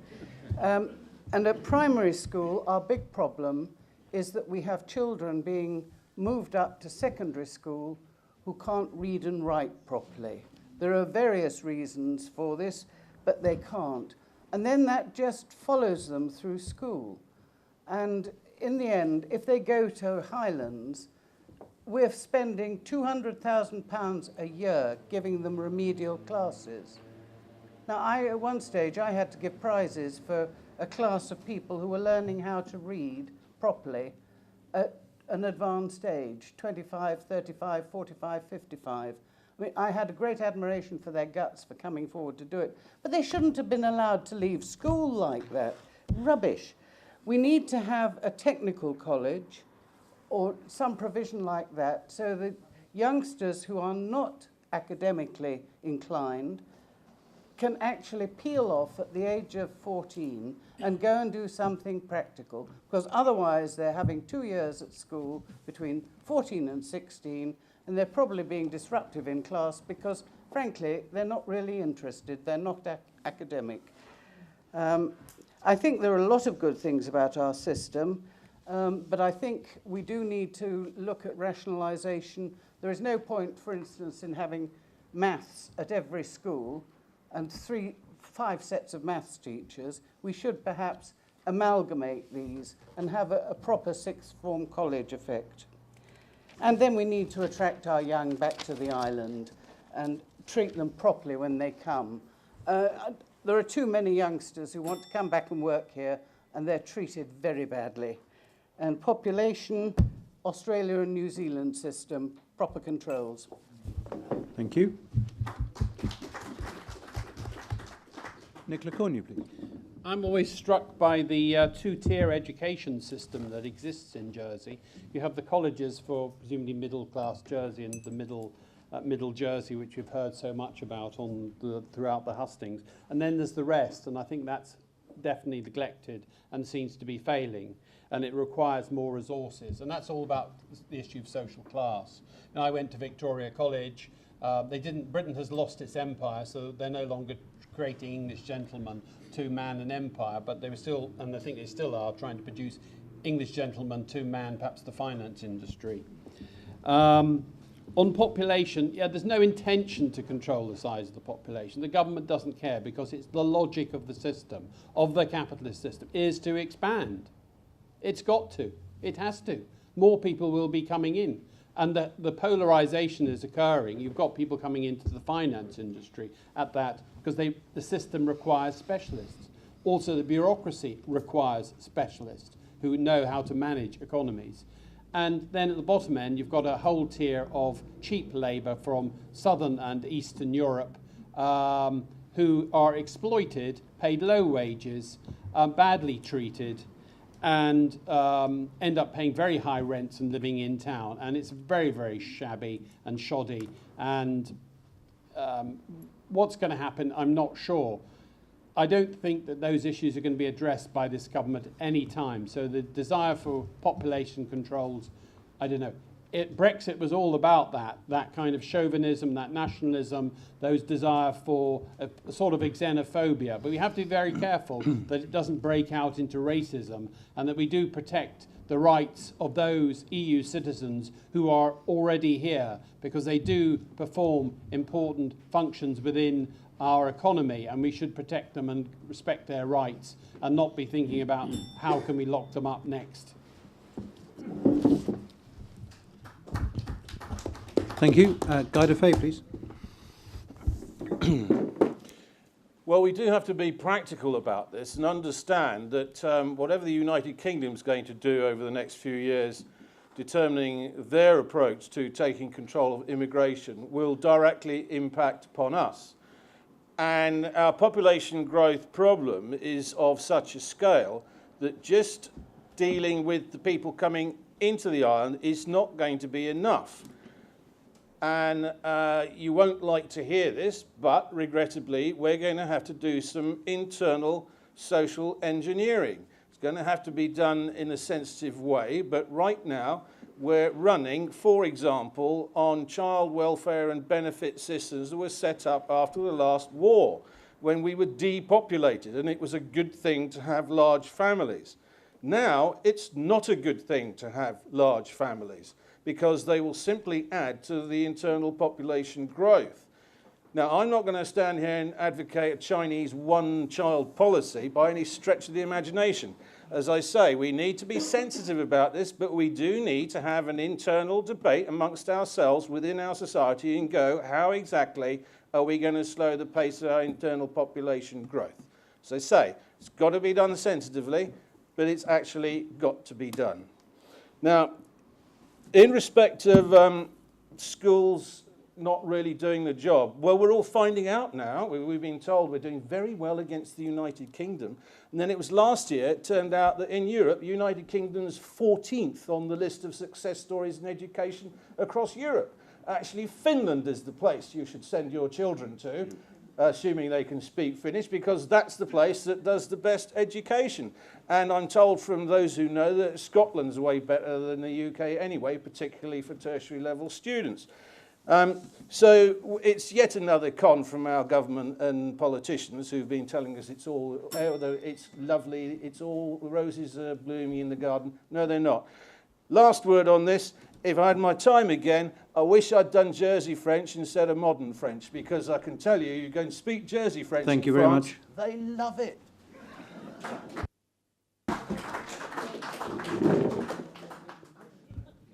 Hugh Raymond, please. Sam. Oh, I'm sorry, Sam. Jackie, in your question, you specifically spoke about kids who leave school not being able to properly read and write. As Guy alluded to, the countries in the world with the highest literacy rates are the Scandinavian countries, Finland and Norway in particular. And they have an entirely different ethos in their education system. They've got a later school starting age. There's much more focus on personal development. And they tell kids, if you don't get the grades, you're not going to be thrown on the scrap heap. And I think that as more time goes by, the actual ethos of the British education system, I think, is becoming more and more discredited. And if we want to have the best educated kids here, not just the best educated, but the happiest kids as well, I think actually we need to look at our system, and I don't think we should be slavishly following the UK when their model is becoming more and more out of date and discredited. On population, I know it's not a very fashionable thing to stand up in a public meeting in Jersey and say, let's look at what Guernsey are doing. But Guernsey's got a very different population problem, which is that their population's actually shrinking. They've got a work permit system which has a particular focus on getting people who are already in Guernsey trained up to take the jobs of the person who is brought in and at the end of their 5 years has to go or whatever. So they've actually got a good focus on training people already in Guernsey to move up and take those jobs. The current population policy in Jersey, well, I say the current population policy, there is no population policy. The previous one has expired, and even when it was in force, the targets were missed every single year. And I think, you know, the government has got to get to grips here. It's letting the people down when it says we're only going to allow a few hundred people in a year, and then actually it's 1,100 people, mostly low workers, doing jobs that we should have a focus on people who are already in the island, moving up the ladder and taking those jobs instead. It's not easy, but we need a population policy which is going to strike the right balance between protecting our environment, protecting our standard of living, and also still allowing those businesses that need those high-skilled employees coming in who we don't have here to get that right balance. It's not easy, but we've got to work much harder on it. Thank you. Now it's Hugh Raymond. Thank you. I have a confession to make. Unfortunately, my mother-in-law was headmistress of one of the biggest schools in the centre of St Helier, and my wife's just left teaching after 20 years in a large school in St Helier. So I've heard the conversations about schooling. the most important thing to remember is that the size of the classes have started to grow, which is not helping the teachers. And the other thing is, and this is, I know, an open meeting, and one has to be careful how one says it, but because of the differences in language in some of the inner cities, in some of the St Helier schools, to get the child started early in the morning, it has to revert back from its natural language to the English language for everybody. And that is very, very difficult for teachers to get to grips with. The nursery side is coming on strong. It's great to see that the new Education Minister and Education has got that right. I think that where children must be started is really right at that bottom level, right in the nursery schools. The problem again is that we've gone from 24 up to 30, I think, and it's increasing. So therefore, they become childminders and not teachers. And this is where we have to be very careful. And it is such a great shame because we have so many very good teachers in the island. And the interesting thing is, looking at the statistics, the number of teachers that are coming back after qualifying in the UK is looking good. And so therefore they understand the situation. So I would support education and teaching, and it really does need to be looked at. And I must admit, just a very minor thing, you go to 11-year-old, 12-year-old, even go to a secondary school and say, what do you know about the honorary police? They haven't a clue. They don't even know that we do all the work in the magistrates' court. That's how bad it's got. They don't even know the history of how this island works. With regards to population, again, it has to be looked at. We have unemployment, and yet we employ people in. I just would be careful of one statement one of the members said about we're bringing in people that have bad records. Most people that come in are checked. The ones that do get through end up in the magistrates' court anyway. Thank you very much. Population is very important.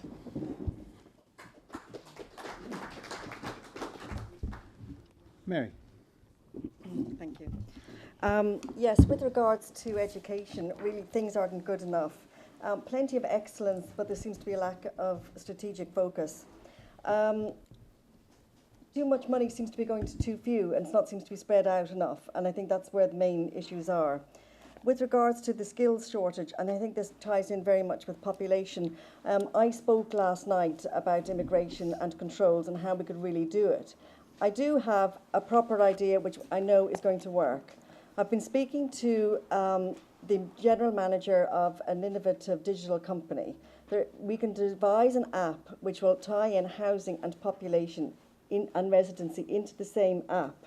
We're used to paying for things on our phone now with the use of a thumb technology. We can have the same thing for population. And by this way, we'll know who really is here on the island, because there are people here on the island who are getting paid cash. They're not contributing to social services, yet they may require them later on in life. So we will know who these people are. We will have a really good idea who is in the island. It'll also future-proof us against illegal migrants should they find their way to Jersey. So it's a real possibility. We have the technology. We just need the willingness to produce it, but it can be done very quickly and very speedily because I've done my homework on it. Thank you. Thank you. Mike Dunn, please. Yes, it keeps coming back, doesn't it? Population control, immigration control, that's what Brexit was all about. That was the basis of Brexit. And if we think we're going to escape from it here because we're a little island a few miles off France, we are not. It's integral to the problem. Whatever the United Kingdom negotiates for itself will have huge implications for what happens here. We will have to follow suit in many regards. Bailiff Creel in the BBC case, I forget what year, 1980 or something said, housing control must not be used to control immigration. It is a law to house people and nothing else. Today, there are 10,500 working adults in Jersey without housing quals. Judge Creel's judgment has been ignored, shamefully ignored, decade after decade, because we don't want the bad news. We don't want not to be able to pretend that we can control immigration.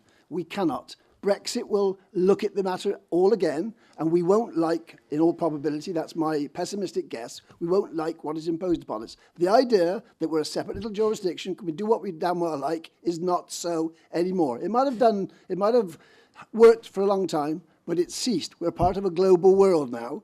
Electronic communications are not simple little press buttons and forget what happens. There are international agreements on all these things, international agreements on everything.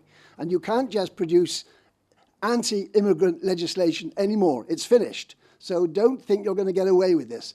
For heaven's sake, if you want to look at population, look at it in the context of Brexit and what is likely to happen. This is what you have to do. It's no good looking at these things in isolation. We are an island in fact, but we're not an island as far as the world is concerned, because we are joined, intrinsically joined with the world, and we cannot escape from that fact.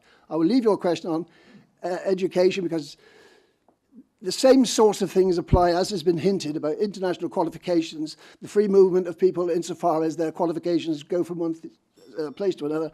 The area of education which especially concerns me is the lack of provision for adult education in Jersey. The lack of provision, the lack of support for people when they have to change their jobs and change their education. We've got time just for 2 quick questions. There was a lady in the front here who...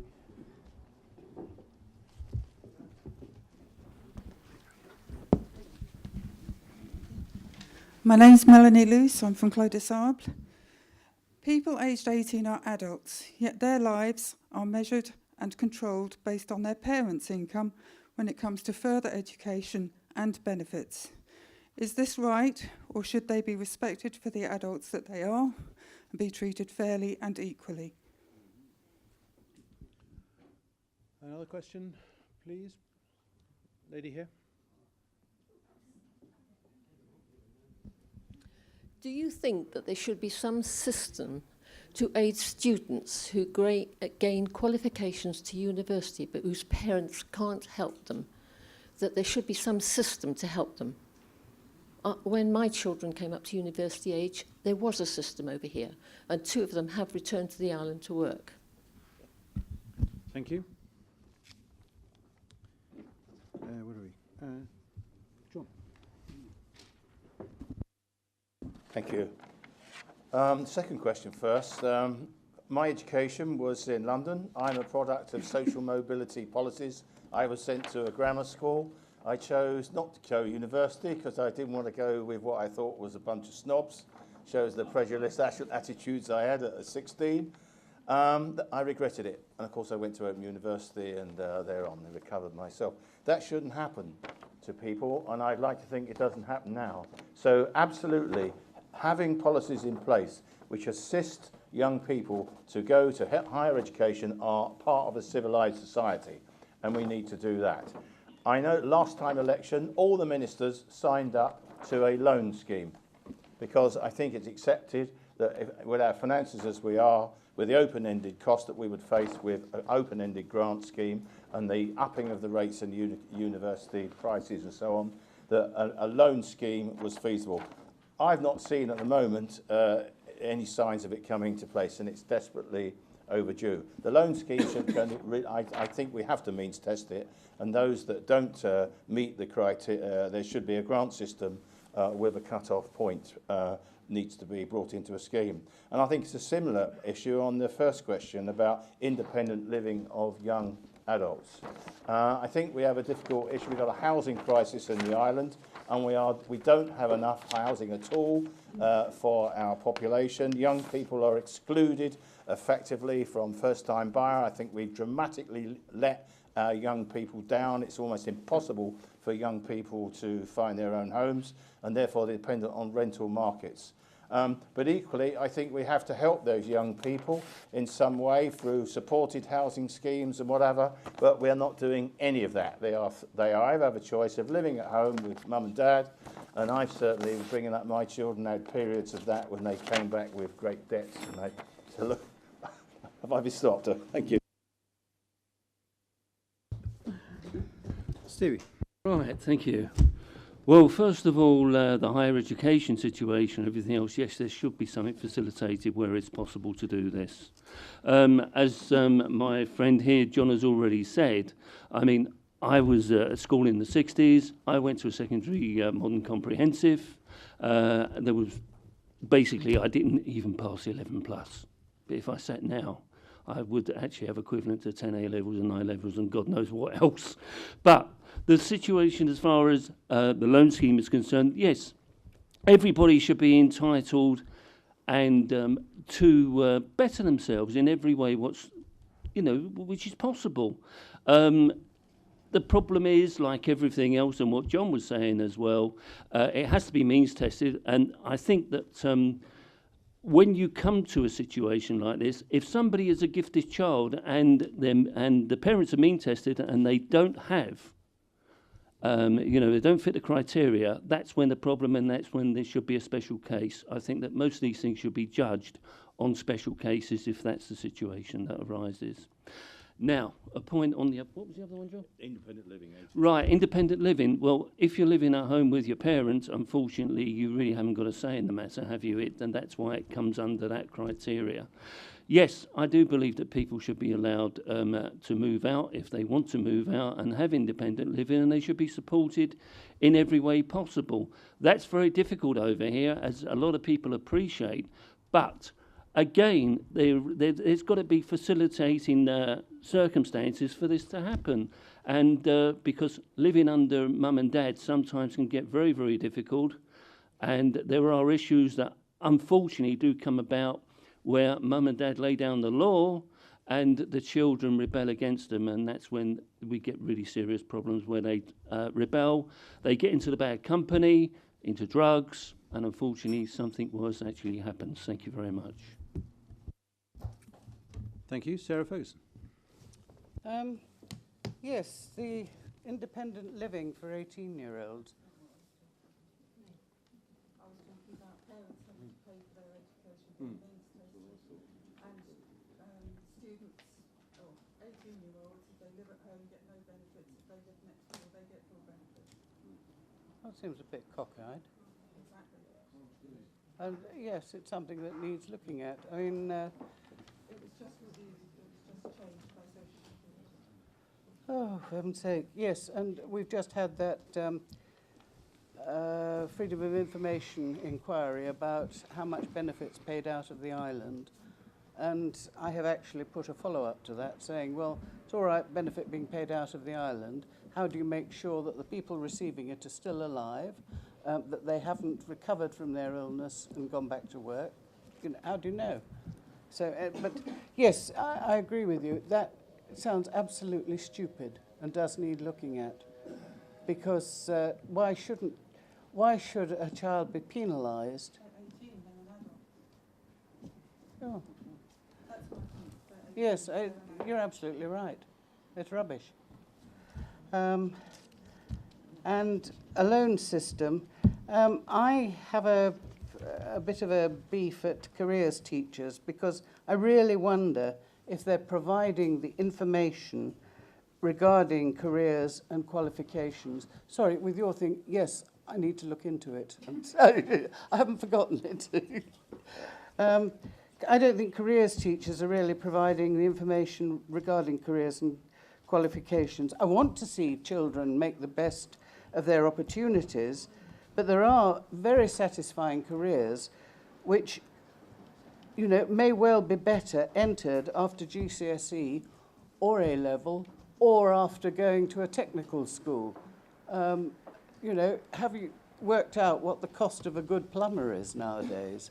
It's a very good career for people. And I don't feel that, you know, perhaps the careers teachers are thinking broadly enough. I mean, yes, I went to university. I was fortunate. Thank you. Nick Cornu. Plumber earns about, charges £30 an hour. A lawyer, if you're lucky, right, will charge you about £300 an hour. Maybe that's why people go into the law. Whether that's beneficial or not is questionable. I think a number of people won't have understood your question. I myself didn't understand. I apologise. I can't address it exactly. I think we will have difficulty with that. My understanding is that those under 25, of course, don't get income support, so they can't sort of flee the nest. That's a deliberate policy by the government to lessen the pressure on housing and presumably to save money because they don't like giving out money at all.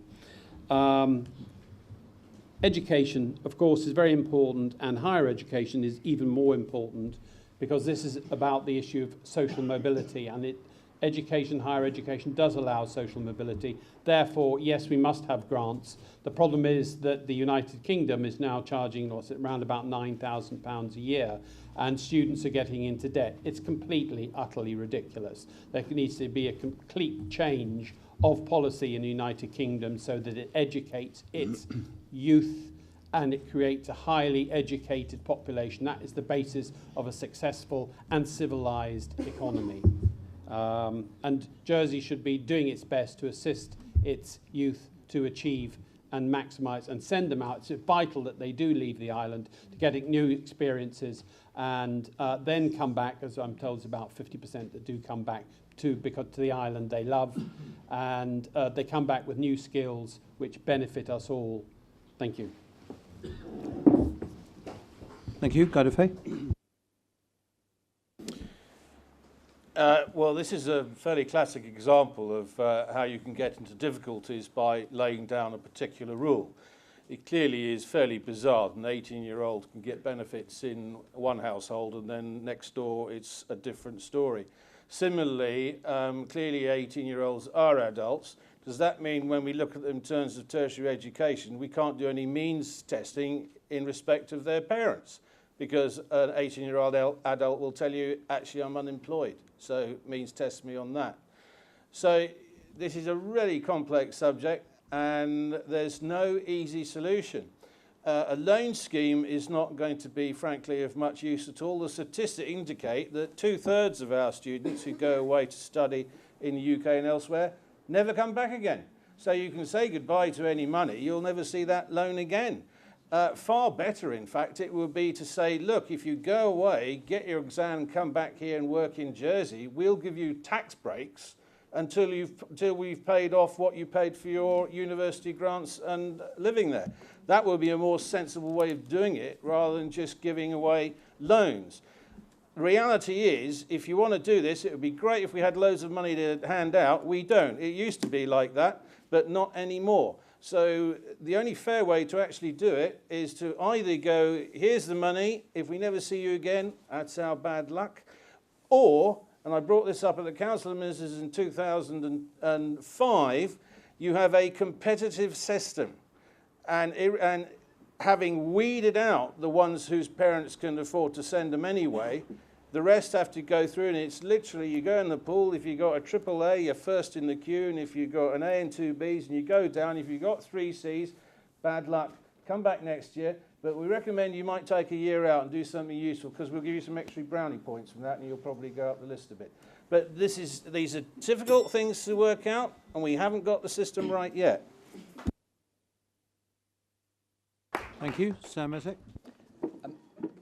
As a matter of principle, I've always found it very strange that young people will get free access to education, non-means tested, whilst they are still legally their parents' responsibility. Yet the moment they turn 18 and are no longer their parents' legal responsibility, all of a sudden that's when means testing is applied and the parents' income suddenly counts for something. I think on a matter of principle, that's strange and I think wrong.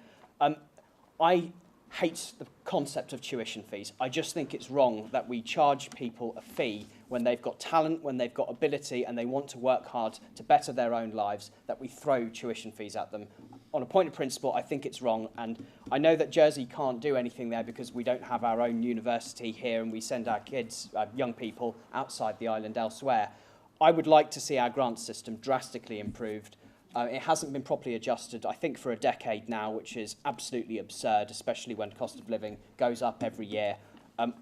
I worry that with a full student loan scheme, that could have the potential to undermine the grant system. But I accept as a pragmatic way forward, we are going to have a comprehensive student loan system.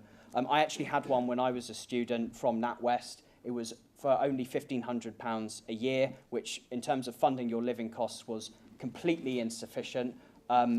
I got through because I worked incredibly hard during my summer holidays to make as much money as I could to fund my way through my studies. I had a full grant, I had a full loan, and my parents were able to help me. Some people are not that lucky. Some people simply don't have access to that funding, and it would be a tragedy both personally and for us as a community as a whole, for those people not to be able to achieve their potential by getting that access to higher education. So as a practical step forward, I think we will have to have a student loan system, but we must also work towards improving our grant system. And I also think that student loan repayments should be tax deductible, and I'm allowed to say that because I have paid back mine, so it's no self-interest there. Thank you. Hugh Raymond. Thank you. It has to be means tested, unfortunately, with the loan system. The biggest problem we have, it's being charged by a third party, which is the UK. Not only do we paying loans, not only are we paying tuition fees, but the cost of actually getting backwards and forwards. It is essential that whatever the qualification of the child, that no child should be stopped from being able to carry out its higher education. I think the trouble is we tend to get ourselves into this business that everybody must go to university. There's a lot of other places which our children want to go, which we must support. And it's those areas, it's like nursing. People don't necessarily have to have a degree to do some of the jobs that we ask. So I'm very concerned that we start talking about you get 2 A's and a B, and you're off to a university and you're going to get tuition fees. But there's tuition fees on everything else. So I think you have to give the ability that every child has the right to be able to go to what he wants to do, and whatever the profession they want to go into. With regards to the question you put to me, I've just gone through it. And I didn't like the way that the inference was thrown at me that I should be able to afford to keep my child. I had a great argument with Social Security about it because they were using me, she's over 18, and to make it even worse, she has a child, and we applied for some subsidy, and I didn't get any for the simple reason that I was putting her up in one of a unit next to the main house. And I had this tremendous fight, and in the end they did relent, but we've got very, very little. She's working part-time, so she wasn't earning enough.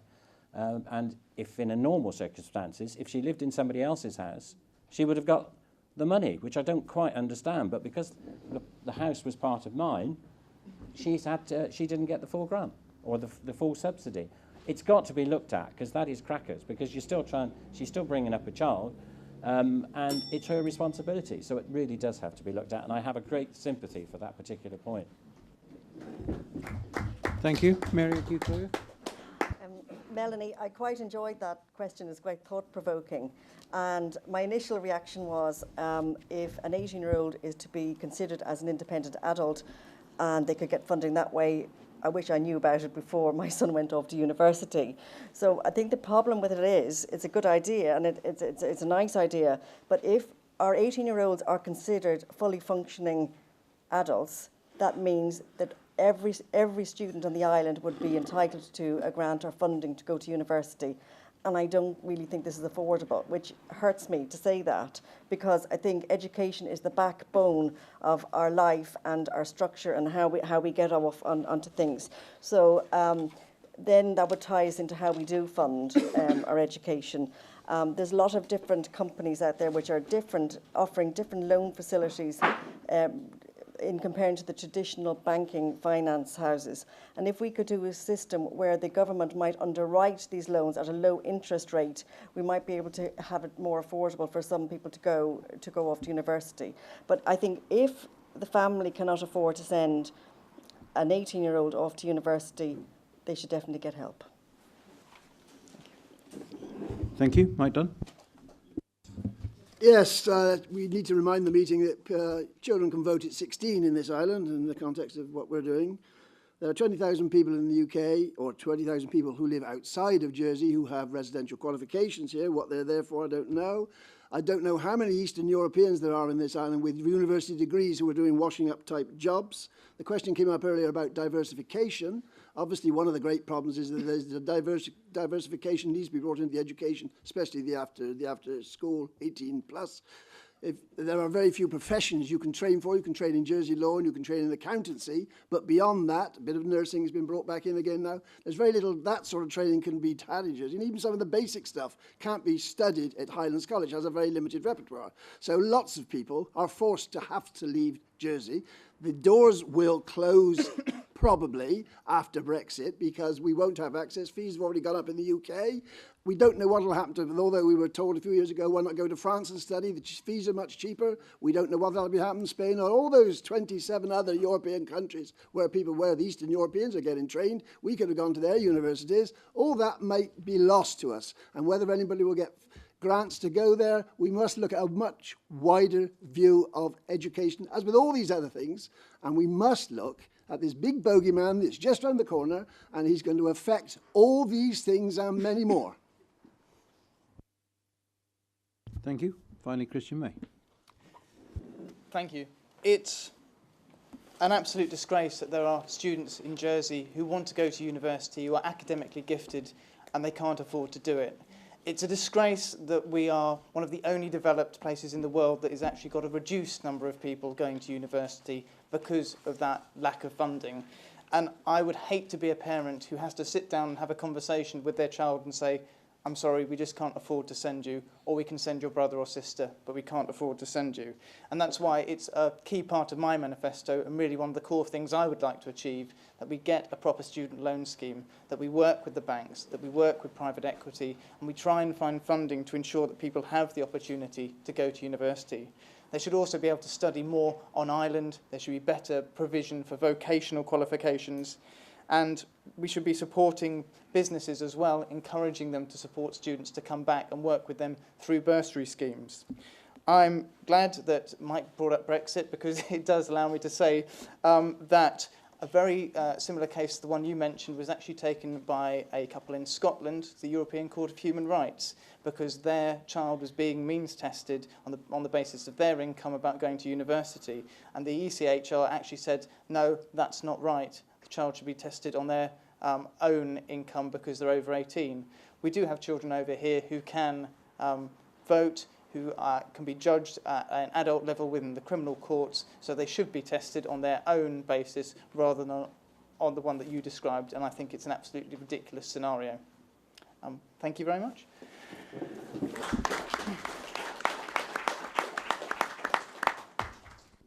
Well, I said we were going to try and close things by 9:30. We've just run over by a minute or two.